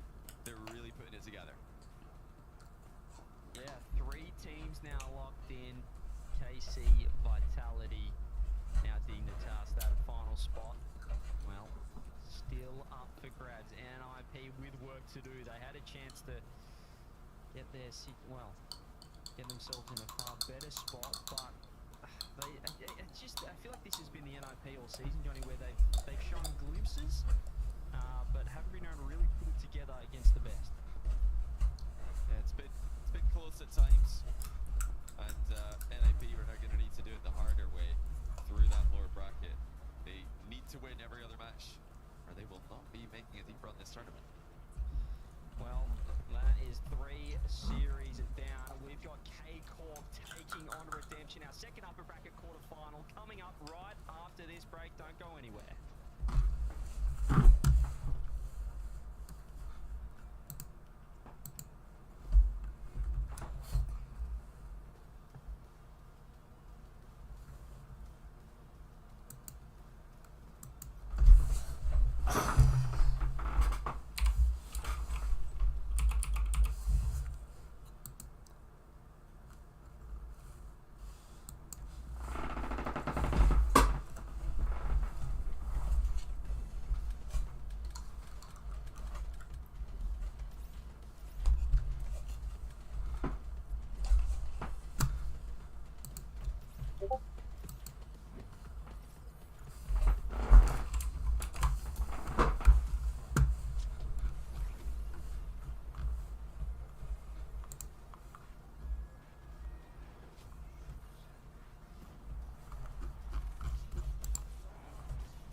Don't pause, press play.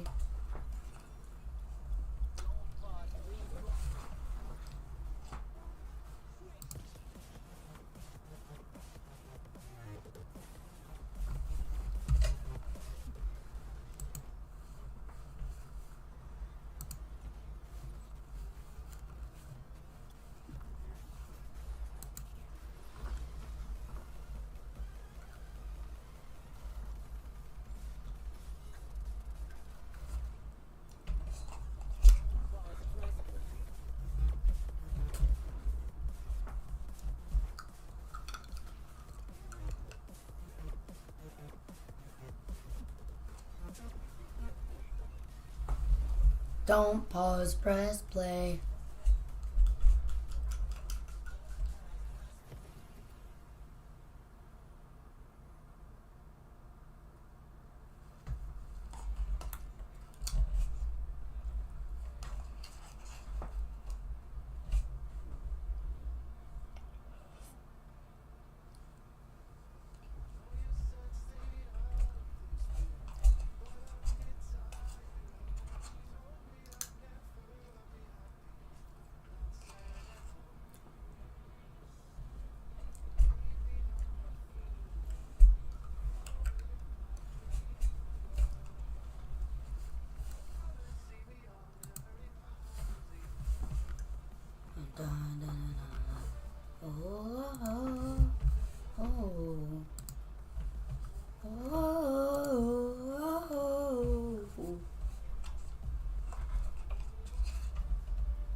Nate, we need to talk about your finances.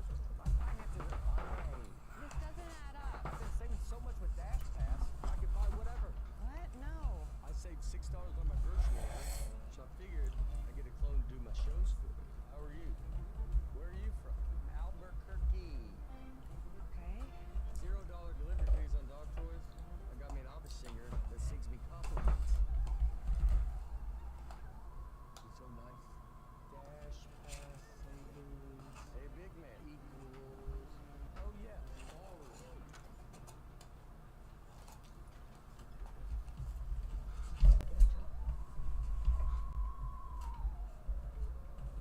Feels good. Saving $6 from my sneaker order. Got me this. Now I can fly. You need to stop spending. Oh, come on. You're not listening. I'm saving.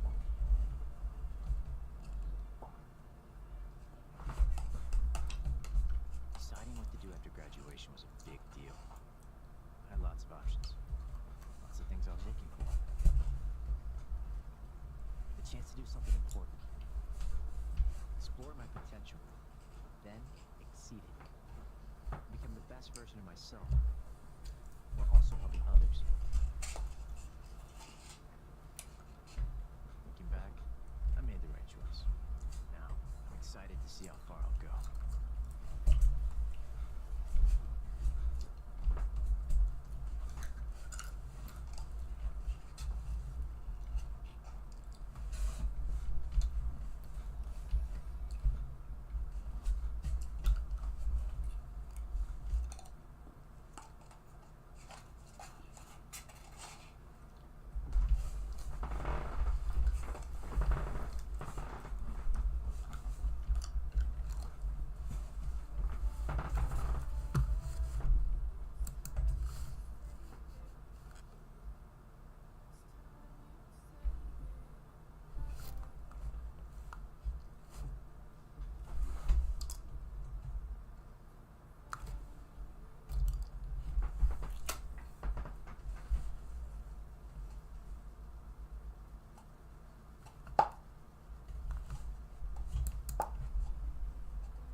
play on Championship Sunday as well as the first LAN of the 2025 season. I'm joined by Applejack here. Sir, I got to talk to you about it with that win. I just said you've clinched a spot at Birmingham, and I mean, for you with this offseason, you switched rosters, you switched regions.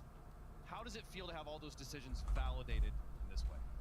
Feels incredible, you know, that's the only thing I can really say, you know, having switched regions and into a tougher region, you know, Europe is the toughest region and they have insane teams, insane players. I believed in myself, but it's nice to kind of have that belief, you know, kind of come true. So yeah, really proud of the team, really proud of myself, and yeah, really nice result for the first kind of split so far. 100% there. I mean, I want to talk to you about like the piece that I think the piece of that team puzzle that we were all had the most question marks about here. Stizzy has shown himself off to be he's consistently performing. He's got great energy on camera. I'm curious, especially off the pitch, what's it like being his teammate? He's so funny. You know, everyone sees his celebrations, his reactions, and he's very confident. You know, you can only put it as that. He has a lot of confidence on the pitch, outside the game as well, and it's fun being around. You know, it's great as a teammate. I'm sure, you know, other people could see it as something else, but I think everyone, if they're kind of open to it, and they'll see more of him in the future at LANs and stuff as we're about to see in Birmingham. They'll love him as a person, they'll love him as a personality for the game. I think he's a great guy. So yeah, it's really nice to be around him. He's a bit of an idiot sometimes, but that's what's best about him, really, isn't it? Some of the best Rocket League players are. I'm excited to meet him in Birmingham. I got to ask you though, so speaking about the event we have here, you guys are done for the day, but we will see you play tomorrow in the semifinals. You've made it to the grand finals in open number 2. You ran into a team everybody's running into. How do you beat Karmine Corp? Well, right now you don't, you know, that's the thing with so far, but I will say we're as confident as you could be against a team that, you know, that is that good. Everyone that you ask this question is going to say that, by the way, but I'm telling the truth, we're confident that we can have a better kind of match next time, and that's the only thing you can do, and then work from there, you know, and, you know, not trying to expect too much. They're a fantastic team. If you can take a few games here and there and then work towards that and work on that, like we have been doing, then, you know, we'll eventually get up there. That's kind of the plan. I've had it with teams before where I you know, go into a region or go into a tournament or a season, there's a team that's better than mine, and then, you know, eventually I can work towards figuring them out. You know, it's possible. It's not kind of too far of a hope, and that's really all you can work on is yourself, and hope that you keep on playing better. So yeah, that's the goal, that's the focus. Absolutely love it. Abject, always a pleasure talking to you. Congratulations on the win. Excited to see you in Birmingham, man. Thank you, appreciate it. All right, Dignitas through to the semifinals. We will see them play on Championship Sunday here for open number 3, and an impressive performance over the Nissan Pajamas. They did their best to get the points up here, boys, but ultimately Dignitas going to be the better team again, and consistently having these top performances. They're a pretty good team. Honestly, I probably underrated them coming in. I thought, you know, you had your top 4, obviously you had your big French teams as well, but I'm thinking, okay, you got apparently Jack, who, you know, the last time I saw him at Worlds, he's losing to a Pioneers lineup. You've got Doris and Stizzy. He had a bit of an unsuccessful NA run, albeit he joins an OCE team and looks alright at one stage, and now they're over here looking like the second best team in Europe. I think they're looking a lot like how we saw them during the just like RLCS and just post RLCS kind of era, where Dignitas were the team along with BDS going into LANs thinking, oh, this actually might be a team that's going to win this major, that might, you know, make a real big dent at Worlds.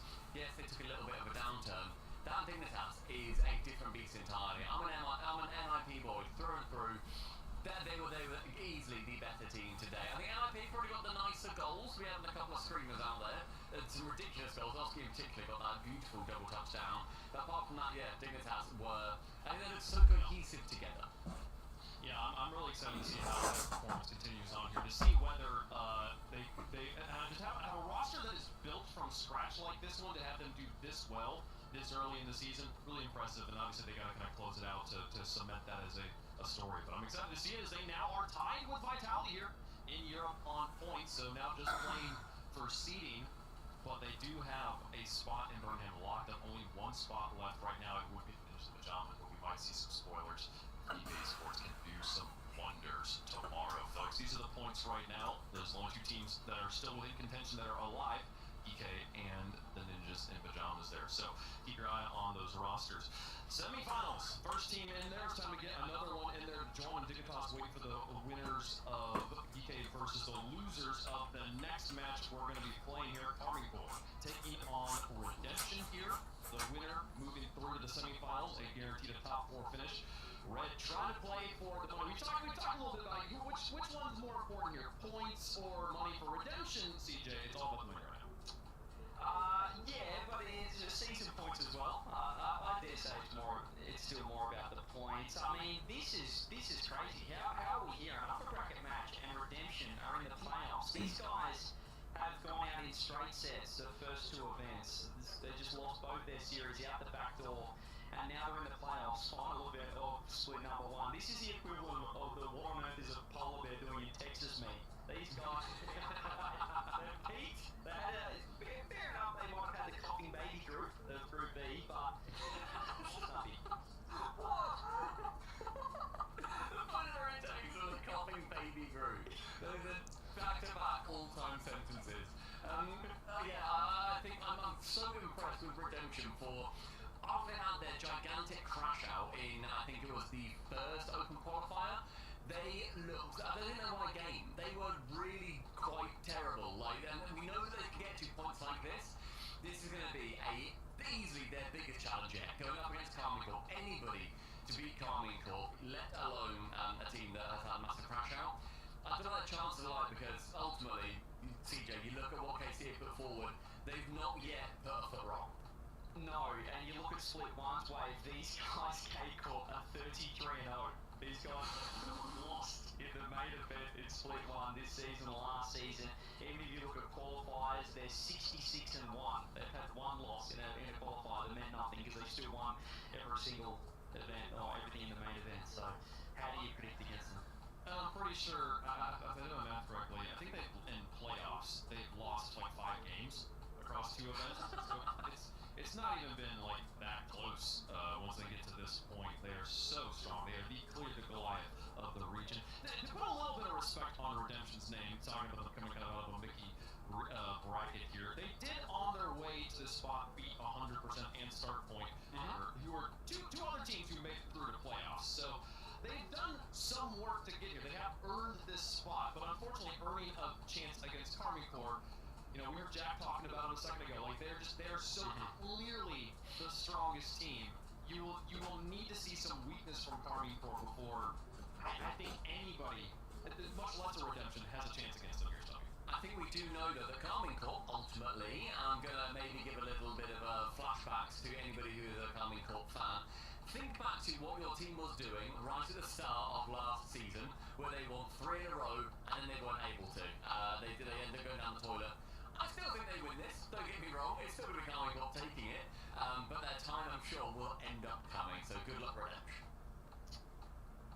See, they're not pulling the, we don't need to do anything. No, this is, I mean, the one saving grace sometimes is, you know, could a team take it, you know, take the foot off the gas a little bit, but the problem is they've got Farrah coaching. These guys just love, they will absolutely be 110% this year. I'm scared for Redemption, but this should be the biggest upset. Oh, well, I said, yeah, that's it. Like, that I remember, but come on. Like, this is crazy. I mean, prediction-wise, in the Progressive fan vote, it is rare for us to get a 9 as the first digit for any fan vote here. So, there's a little bit more talking from Redemption as the fan vote's going on. But they're going clearly Carmine Corp to lose. Imagine if they do, folks. You might get to see it here. Watch and see. Red versus blue finally here. It's like orange versus blue, right? There's red on one side, the blue wall on the other. For the final match of Saturday, let's rock. So Redemption, what have you got for us? Have you been praying to the altar of my boy? Or are you just another sacrifice to the blue wall, Johnny? Let's get into our first game, brought to you by Progressive.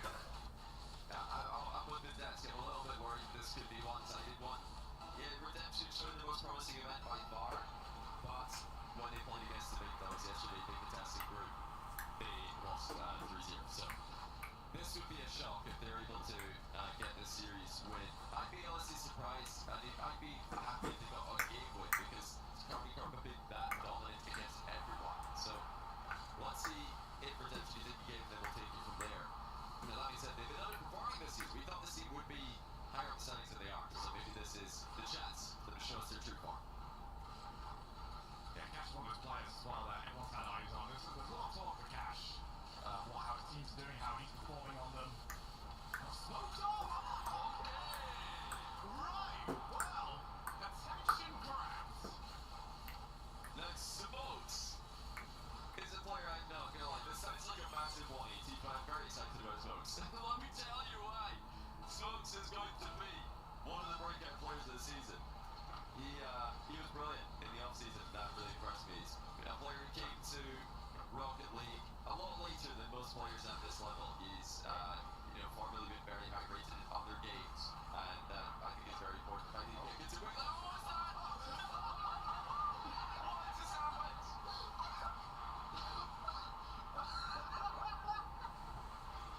So anyway, like I was saying, let me tell you why Smokes is not going to really have that impressive a season. Like I said, I'm not that high on him. I think he's got a really bad habit of hitting the ball into his teammates and ricocheting on target.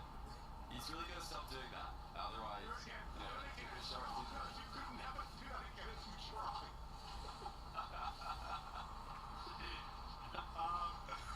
Well, I need to see that. Let's make you know, every single angle we can possibly get, I need to see on my pre-show tomorrow. just unreal. Absolutely pinpoint. I don't think it even needed finishing off. It was just going in. It was just off target. And then, Casey were there to make sure that let's see which team can stay alive themselves. No doubt they're both completely losing it with laughter after going that one, but who can just compose themselves, get back into action. Of course, it's Casey off the post, and off the other post, and then into the net with Matera 2-1. Just trying to prove that they could 3 separate times.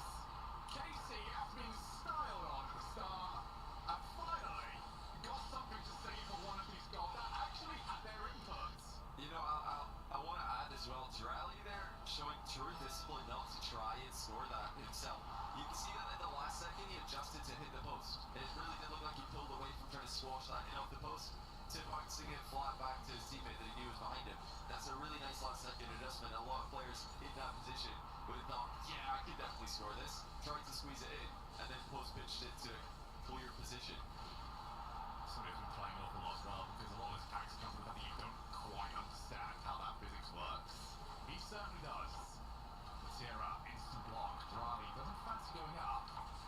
But this is what KC usually got going their way as well, is everyone assumes that they are insta-challenging everything. That the few occasions it's like, now don't go bother. It's just a really bad hit from the defenders a lot of time as straight into the path and Atoa's never gonna miss. Yeah, this is getting a little bit Karmine Corpy, and that's worrying for Redemption. They don't need long, do they? They don't need many openings. You make one bad touch and it's in your net. These guys are the fastest team to punish small mistakes out of any team in the region. It's not close. They're running away with game 1, and they're running away with the series already. Go and get a camera as well at some point onto Toe's car. He has been running this entire weekend the gerbil wheels, which I'm hoping is a placebo for him. I'm hoping he's looking at these wheels and thinking, yeah, these are the fastest. Get rid of the Cristianos. This is what I need for ultimate pace. Okay. Redemption. Fire back. It started off with an excellent goal from Smokes, and then it fell apart with a super unfortunate own goal. So, other than the own goal, Casey have been locked into that point. Or if we delete that, pretend it didn't happen, it's 2-1. And oh, look at that, Toxic actually leaving it for Smokes. Not sure if he would have get it early enough for Smokes to react to, but that was good team play. At least in terms of the idea on show. Toxic now to Cash in the middle. Good speed by Cash. He's got the backboard. And Ato with a great read to stop the follow-up. Yeah, if you want any chance against Casey, this is why you've got to start getting some wins. You need some 50s against them. Because they just seem to crush everybody in that regard. Smokes stealing reset, but Toxic to his side. Who, gets crushed on the 50. Brownie leaving it for his teammate. Bit of a loose touch. Cash can take over. He'll definitely say for Redemption, individual ability.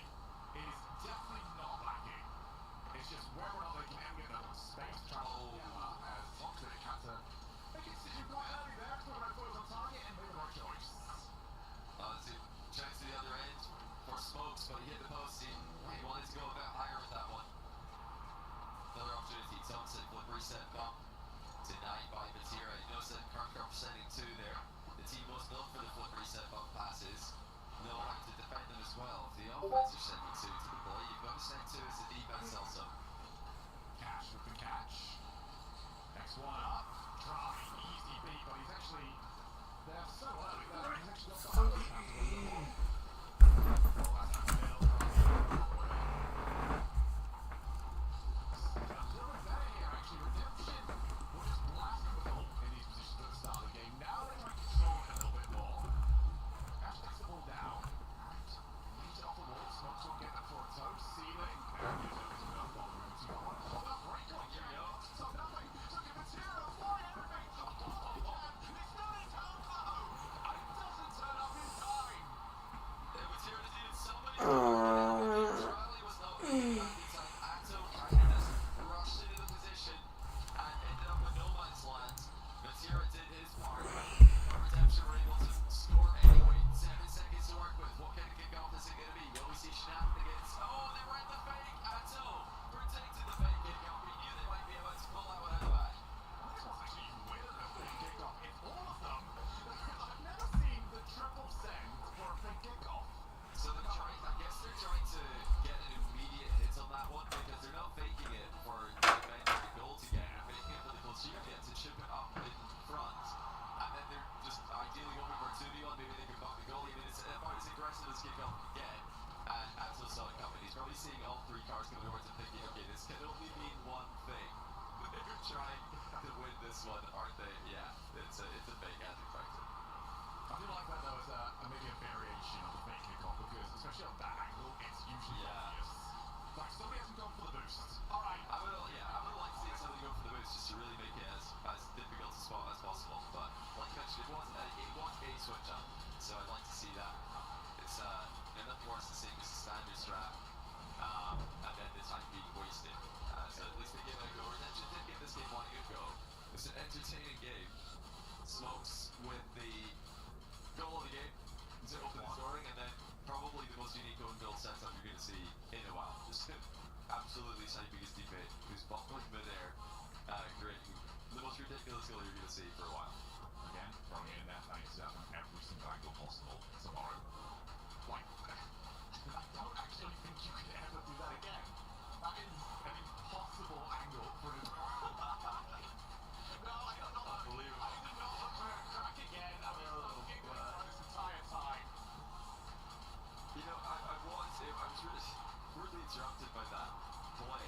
I was trying to tell you guys a little bit more about Smokes because Smokes is a really interesting player. Cash, we've seen him in RLCS lands before.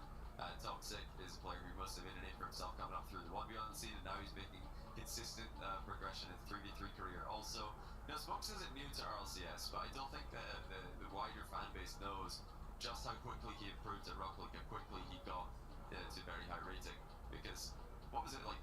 Somebody remind me how many thousand hours? It was like in the low thousands of hours compared to most pros reaching 10,000+ hours now, and he was in the low to mid thousands still, and performing at this level. So he got. I mean, I know it's still thousands of hours. You might be thinking, well, that's a lot, that's a lot, right? But he did it a lot faster than most pros, and that could mean that he can reach even higher levels faster as well.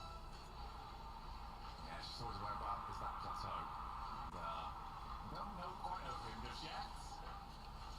Still very much be a work in progress, but now Smokes. Goal actually there by Toxic, who pushed straight to the corner. That is around. There's no shot there. Redemption did not think he'd find the success that he actually garnered. Matera and Rally both almost leading it all for each other there. Is he never afraid to double commit to a play? They rely on the recoveries to bail him out of these positions. So smart by Matera, just leaving it all, taking the player out of the picture. Now, Carmichael get into that spread but still pressed up position where they've got every possible clearing angle covered. Volleyball double for Matera, he's just going to leave that one, couldn't reach it anyway. The pressure's on now. Redemption are scrambling and surviving, but for how long? Atto just going to take the 50 straight to the path of Cash. And also, very importantly, that under boost is picked up by the defender. Cross back to Drani. Oh, well stopped. Very well scouted because it was on the blind spot for the defender, just sort of sniffed out where his positioning was.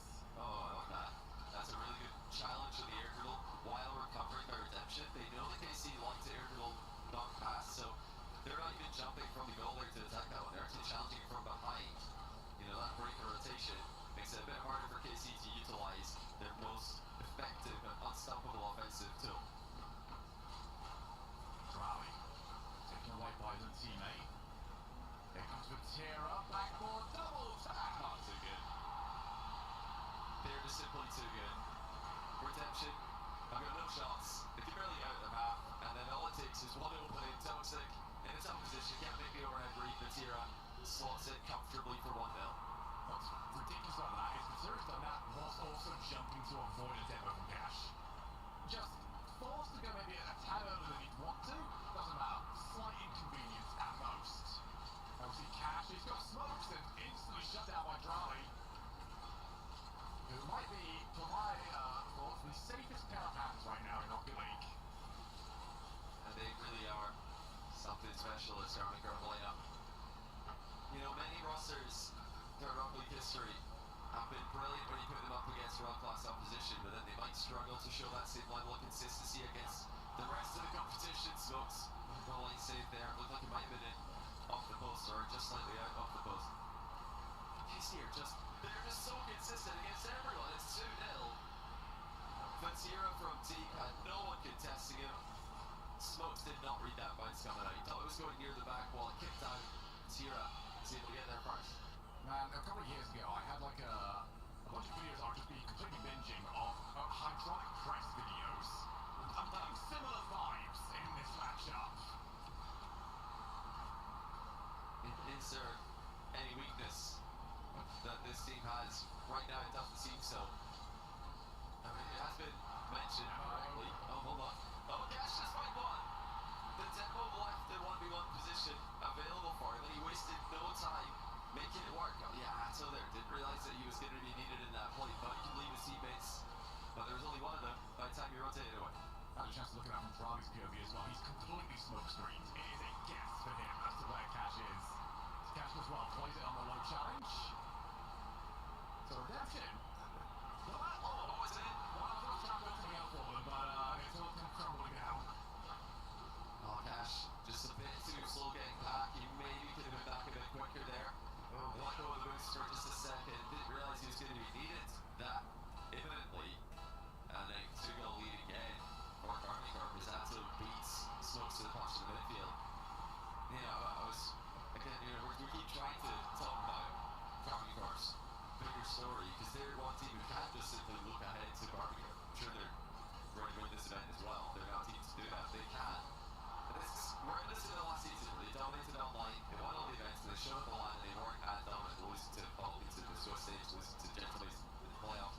You know, that is the real word, that's the final thing we need to see from this team to truly know that they have no weaknesses, they have no problems. Can they do it online? Age old question. The KC are a team that, well, can they do it online and can they maintain it across the season? It's questions that we will not get answers to for a very long time. We know how well they play online at the moment. We know how good they have to start seasons. We've got all of the stats need to start before the series even starts. That is a very, very nice hit. But Sierra didn't almost realise that was possible. He's already back. He's got zero boost. And very dangerous. Charlie out to see a hit crossbar. It's rare to see a pass going mid. It's going to be 4-1 this year. Just walking it in again on passes. Fully out play. Yeah, we did for a moment there see one mid pass avoid all KC follow-ups. Nobody was there, but how about that for an play after with a fake catch? Little pop past the last defender. It's just gorgeous. And KC are doing what they've got to do at the moment, living up to expectations. Right now, we are looking at the pound-for-pound best, and they are trying to show exactly that. Drali, backcourt to ceiling, he's got resets, just pops it over the top, but not getting further than that. Just changing that pace so well, and so it's something he's all his boost, he still needs some help. Drali more than happy to provide the end last 40 seconds, and if Redemption going to make anything of this, well, first they need the ball, and then they need Smokes to create something big from this play. He's not going to, he's scrappy.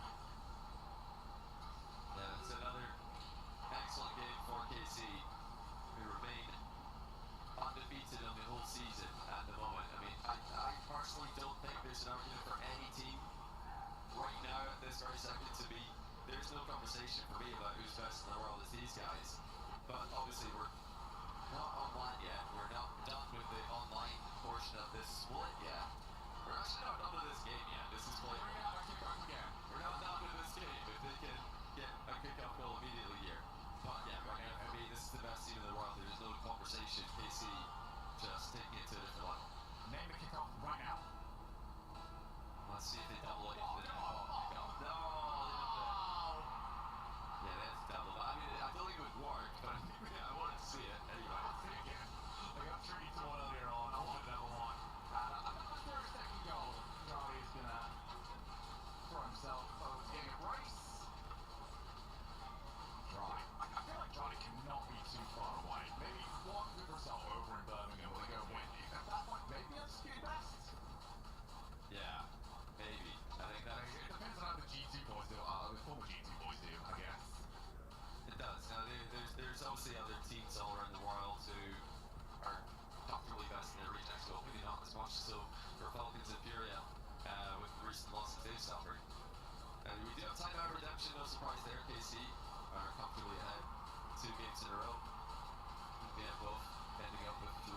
differences, but Redemption they're creating some problems for KC, and the offense for this Redemption lineup does look to be dangerous, but just the smallest mispositioning, smallest bad touch, slightly this time challenge, KC score. Every time, they're so clinical, it's frightening.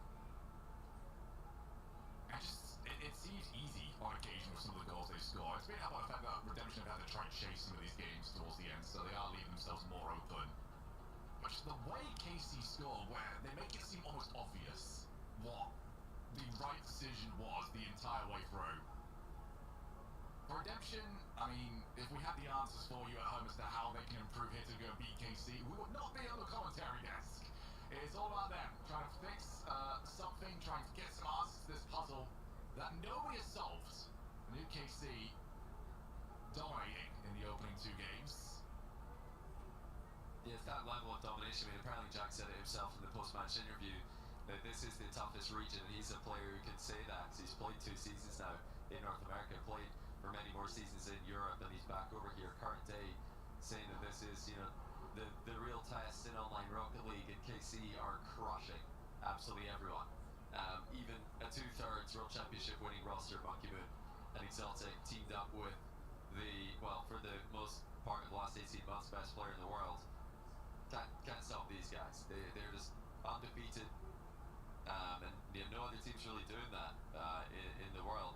And no, there is no other region right now in the current Rocket League scene to match KC's level of competition. So I mean, that's why I think they're undisputed best. But I know undisputed is often disputed. That's the reason why we go and do the majors and do the World Championship finals. Exactly. And that last one is what Vatira wants the most. He's won majors. He got so close, semi-finals a couple of seasons back where he lost to a Zen-led Vitality. Is this the roster that can take him to the place that he's always wanted? It's a long, long road away, but KC are showing, well, it's not too far away. Well, they're trying different things, but Redemption aren't quite getting any success. Yeah, Redemption have to just keep chugging along and hope that they're going to catch KC on their worst possible day. Maybe they can get something here. Big chance here. Smokes launching it forward. Atto able to avoid the off-ball play and make the necessary save. Drives now, just pound the ball on. Vatira pre-jumps this. Still gets decent contact, clear long. Vatira spinning the boost in the back corner. Almost managed to get Toxic to just land on him. That pops out nicely. Vatira goes wide to Drali. First touch a little bit too soft for him, so not quite the wall. But look at the respect that he was getting. Nobody wanted to dive in. Now the chance to play away. Smokes. Can't get it past Vatira, who just shouted him. Cash, Smokes too, very dangerous players mechanically on the ball. Toxic looking to be that solid facilitator for the team as well.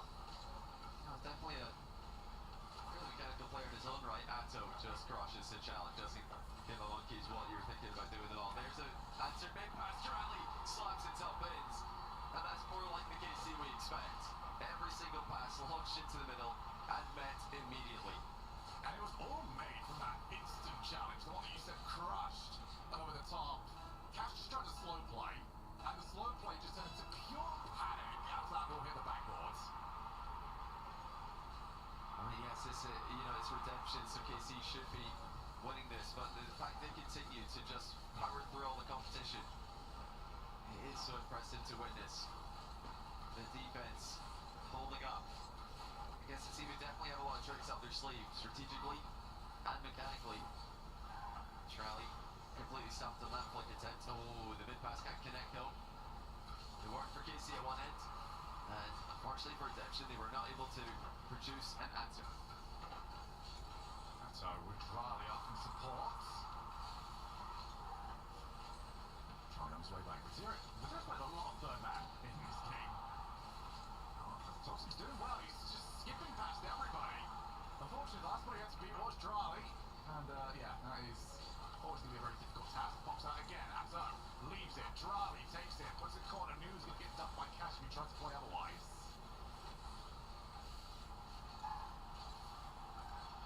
Now let's see what kind of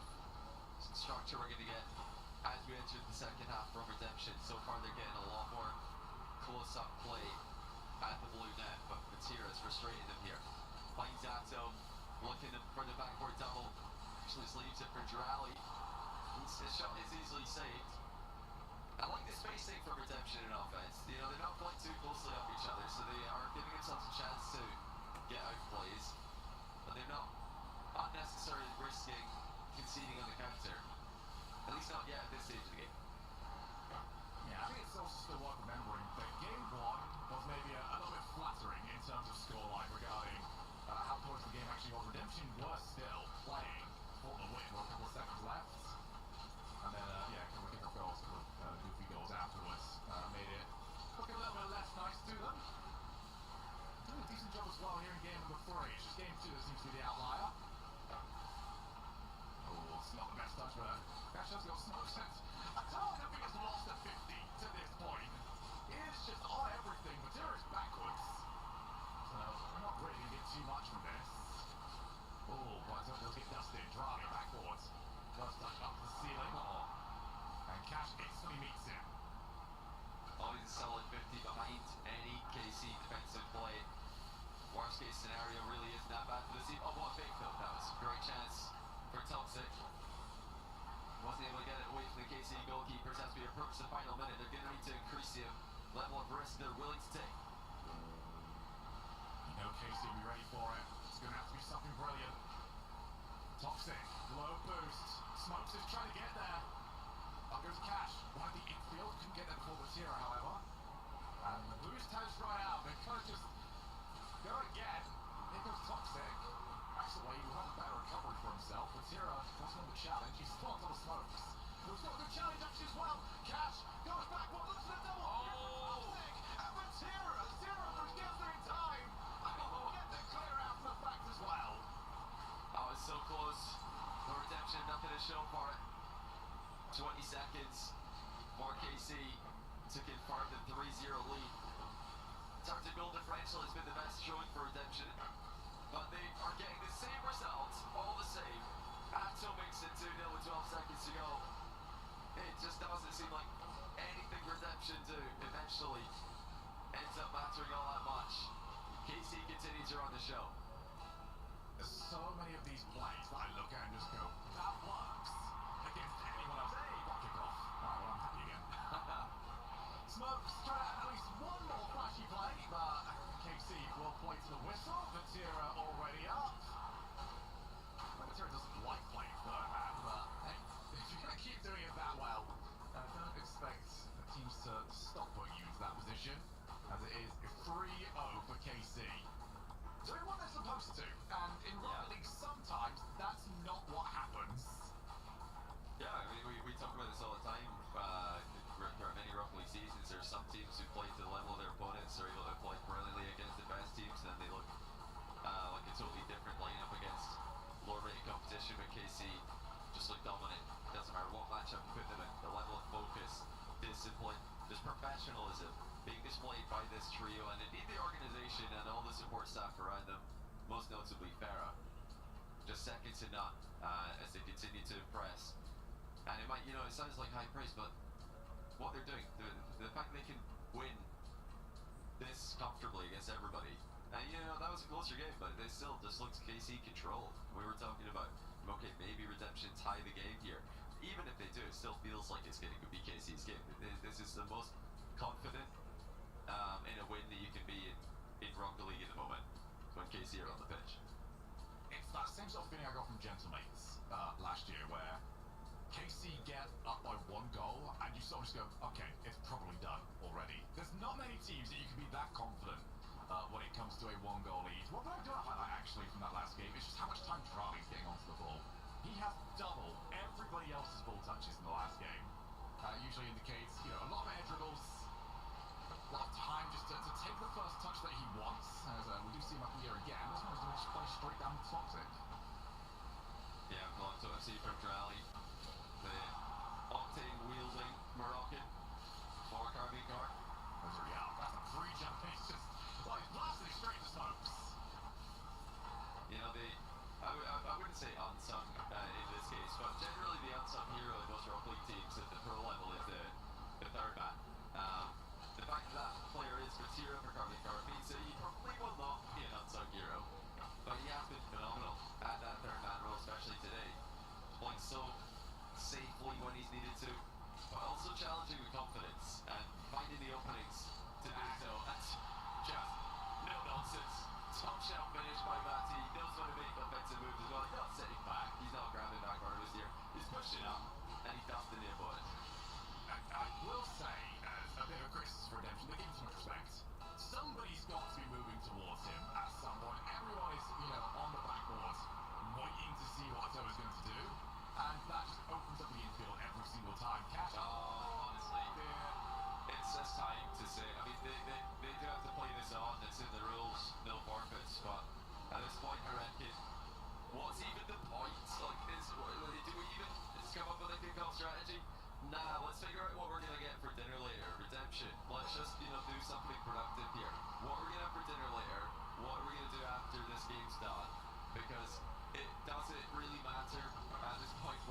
Rackett is so much chance earlier on.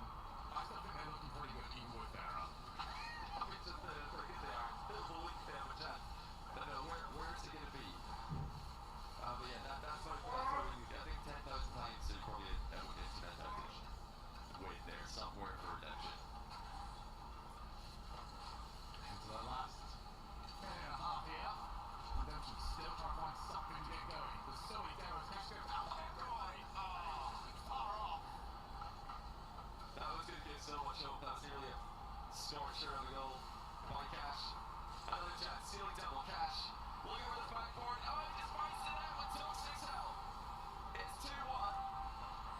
And Redemption, if they are going to go out into the lower bracket, are not doing it without a fight. Great play there by Cash with the ceiling double. Second is Dr. Strange in the background, just showing us it's the 1 in a million. He's showing us the destiny. The one play. The one way. Cash is up. I might swerve in the corner. Whoa, whoa. So long as I think I'm the same as go. I heard that you wanna know. Maybe. Will it matter? Probably not.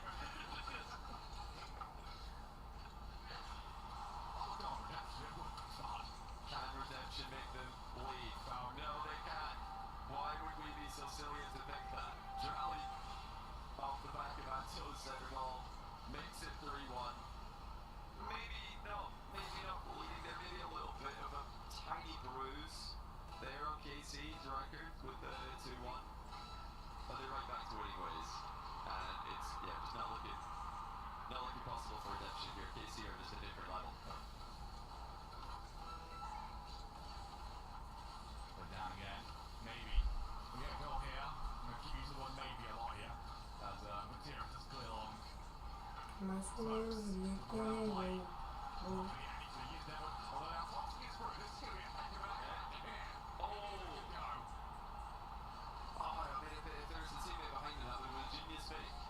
Unfortunately, there wasn't, and that's going to be game.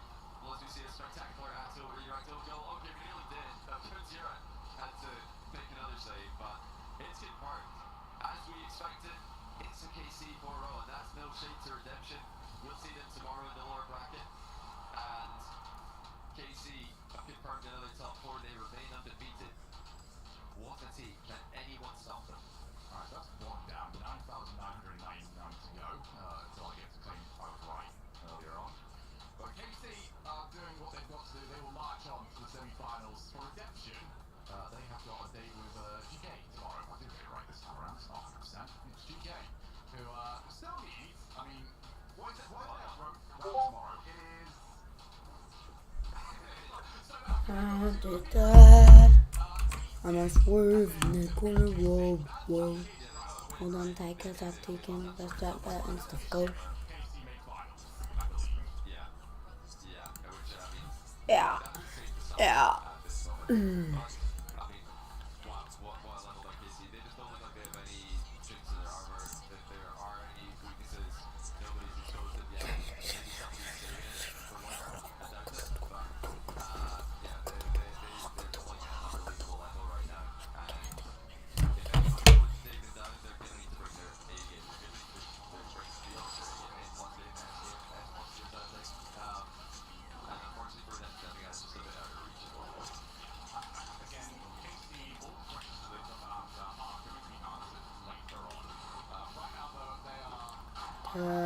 Touchy.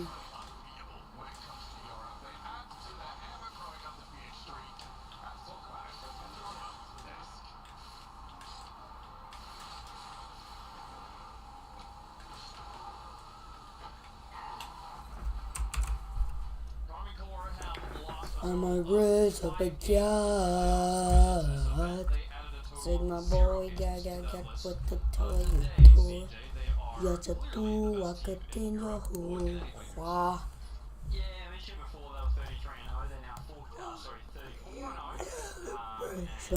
On-screen celebration.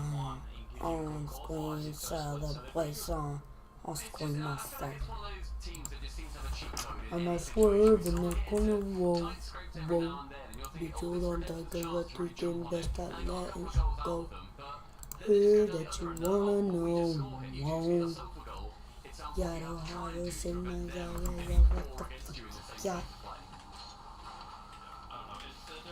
There was so many moments that it felt like redemption. It wasn't for lack of trying. There was so many other opportunities they had to try and improve their situation. I mean, there was notably in my mind, game one. There's the redemption tries to go for a fake kickoff. They got within one. It was 3-2. Okay, so we go for a fake kickoff. Read like a book by a Tao, who puts it straight into their net to make it 4-2. They lose the game 5-2. And like there's And I freeze it by the time I got, yeah. The signal of even the other top teams, you know, let alone a redemption, who outside of this event starting had been 0-2, 0-2 in the playoffs or the main event, hadn't made the playoffs yet. So really impressive performance and an expected result. Yeah, I mean, Carmen Court tomorrow are going to be going up against the winner of NIP versus Vitality. They have beaten both of those teams very handily. Vitality in the grand final, NIP in groups a couple of times. So, yeah, definitely going to be a half-time for whoever comes up against them. But, yeah, apart from that, I don't see too much standing between KC and another grand final or even just a win. They are looking pretty strong right now as a team. Every single member of them who are going And I by freeze it a by the first off, Singing through with the click, you got a little store. And I'm like, signal, yeah. What the signal do, ya ta ta cha cha waka ta ta. what do you guys do? What is your like post-win routine like? I'm sure at this point you've gotten to practice it so many times. I'm like, signal, my leg, mama. Haka tua, sika tua, ya ta ta cha ta ta.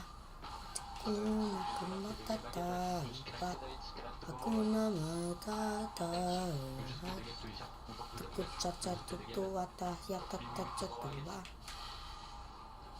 What's it like just winning all the time? Does it get bored? To be fair, it's a bit scary because I won't play each year to the others, but one day it's gonna happen and I mean, hopefully not.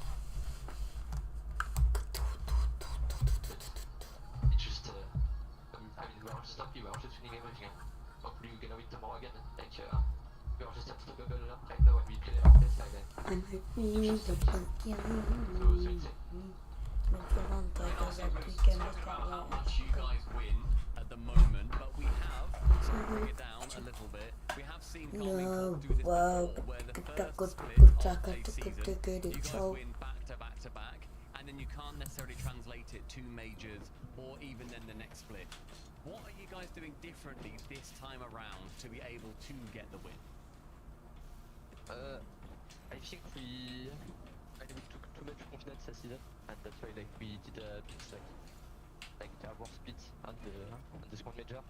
But I mean we know our mistakes and we don't gonna repeat it again, and we're just gonna do everything to please qualify for the squad major even if we don't win regionals. But yeah, I mean we know our mistakes and we know what to do, and I think honestly it's gonna be fine this season, hopefully.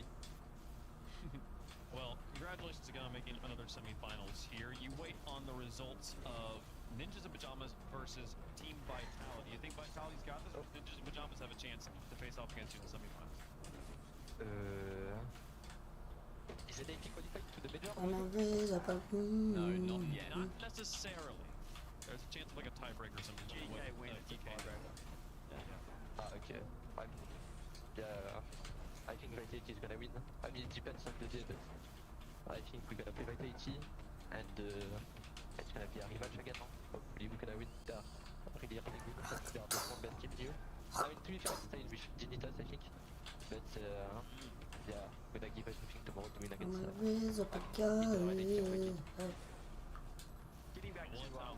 Getting back to the birthday buff real quick, Wave. When you're winning a lot though, you usually have a birthday buff. Were you concerned that it'd be a birthday nerf because you're already just kind of perfect? So do you ever think maybe it could be a bad birthday? I mean, if we lose tomorrow, it's a bad song. I will not be sad because we lose tomorrow. We are already decided for the major. We have everything here. Like if we win, it's cool, but if we don't, the next thing happens. A weird question to ask CJ after they've literally just 4-0. Like, it's already over. Well, hang on, let's talk about their one loss then. We talk about perfect third split. On va check GT6. On va check the series. It's like 20 minutes, no? That series? Yeah, for that as well. We don't need to talk about their one loss like at the beginning of 67-1 you guys are, including open qualifiers. The one loss to Saar last season in the first split haunt you?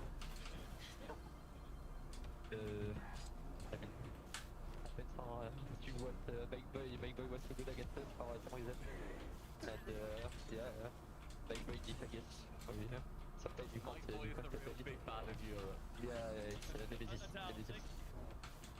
Thank you so much for taking the time to talk with us. Appreciate us letting you hound you about y'all's impeccable win streak here. Congratulations on the win. We'll see you tomorrow. Thank you. All right, Dignitas in the semifinals on one side, Karmine Corp on the semifinals on the other. Do we get a rematch of Open number 2 grand finals, or can one of those teams in the quarterfinals come up and create a fantastic storyline? Everything on the line here, Stumpy, for Ninja Pajamas and PK there in the quarterfinals. Yeah, I mean, we're going to be seeing, obviously, NIP. They need to just, I believe if they get one more win, they're going to be clear of GK.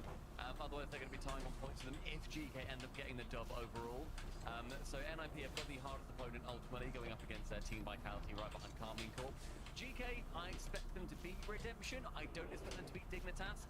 And then even then get into the grand final. Do they then beat one of NIP, Vitality, or Karmine Corp? I don't see it happening, so to me, NIP are pretty safe in there. However, it's still all to play for going into the final day of the Open Qualifiers for Major 1. We couldn't have had it any better. Yeah. They have, They indeed are. I think it's probably...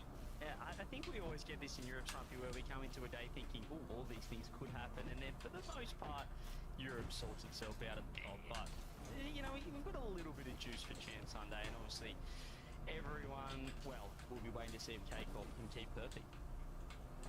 Absolutely, folks. If you want to watch these teams play, those spots, the contenders graphic we were just showing you of all the teams, they're all the teams that get their logos filled in. We'll be playing at the Birmingham Major March 29th, 30th. You can be there. Scan the QR code on your screen, get your tickets, and be at one of the best Rocket League events, one of the best esports events of the year. It should be an absolute blast. I'm excited for it. If you can't make it to that one, folks, tickets for Raleigh, the second major of the season, are still available as well. That June 28th and 29th in Raleigh, North Carolina.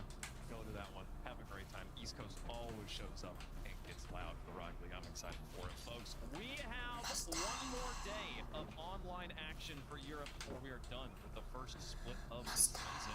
Ninjas and Pajamas will kick things off against Vitality first thing tomorrow morning. We'll see EK take on Redemption as well. Karmine Corp taking on Vitality with semifinals and grand finals happening after those ones. I mean, CJ, is there one match you're most excited for of those three? Let's see well, I don't know those three. I just want to see GK win and get a tiebreaker. That's what I want to see, Stumpy. That's what I'm ready for tomorrow.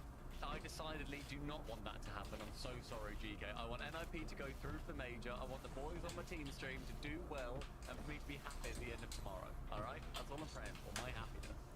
We'll see if we can get there, folks. It's going to be a great one. That's our show for Saturday, Championship Sunday. Mustard!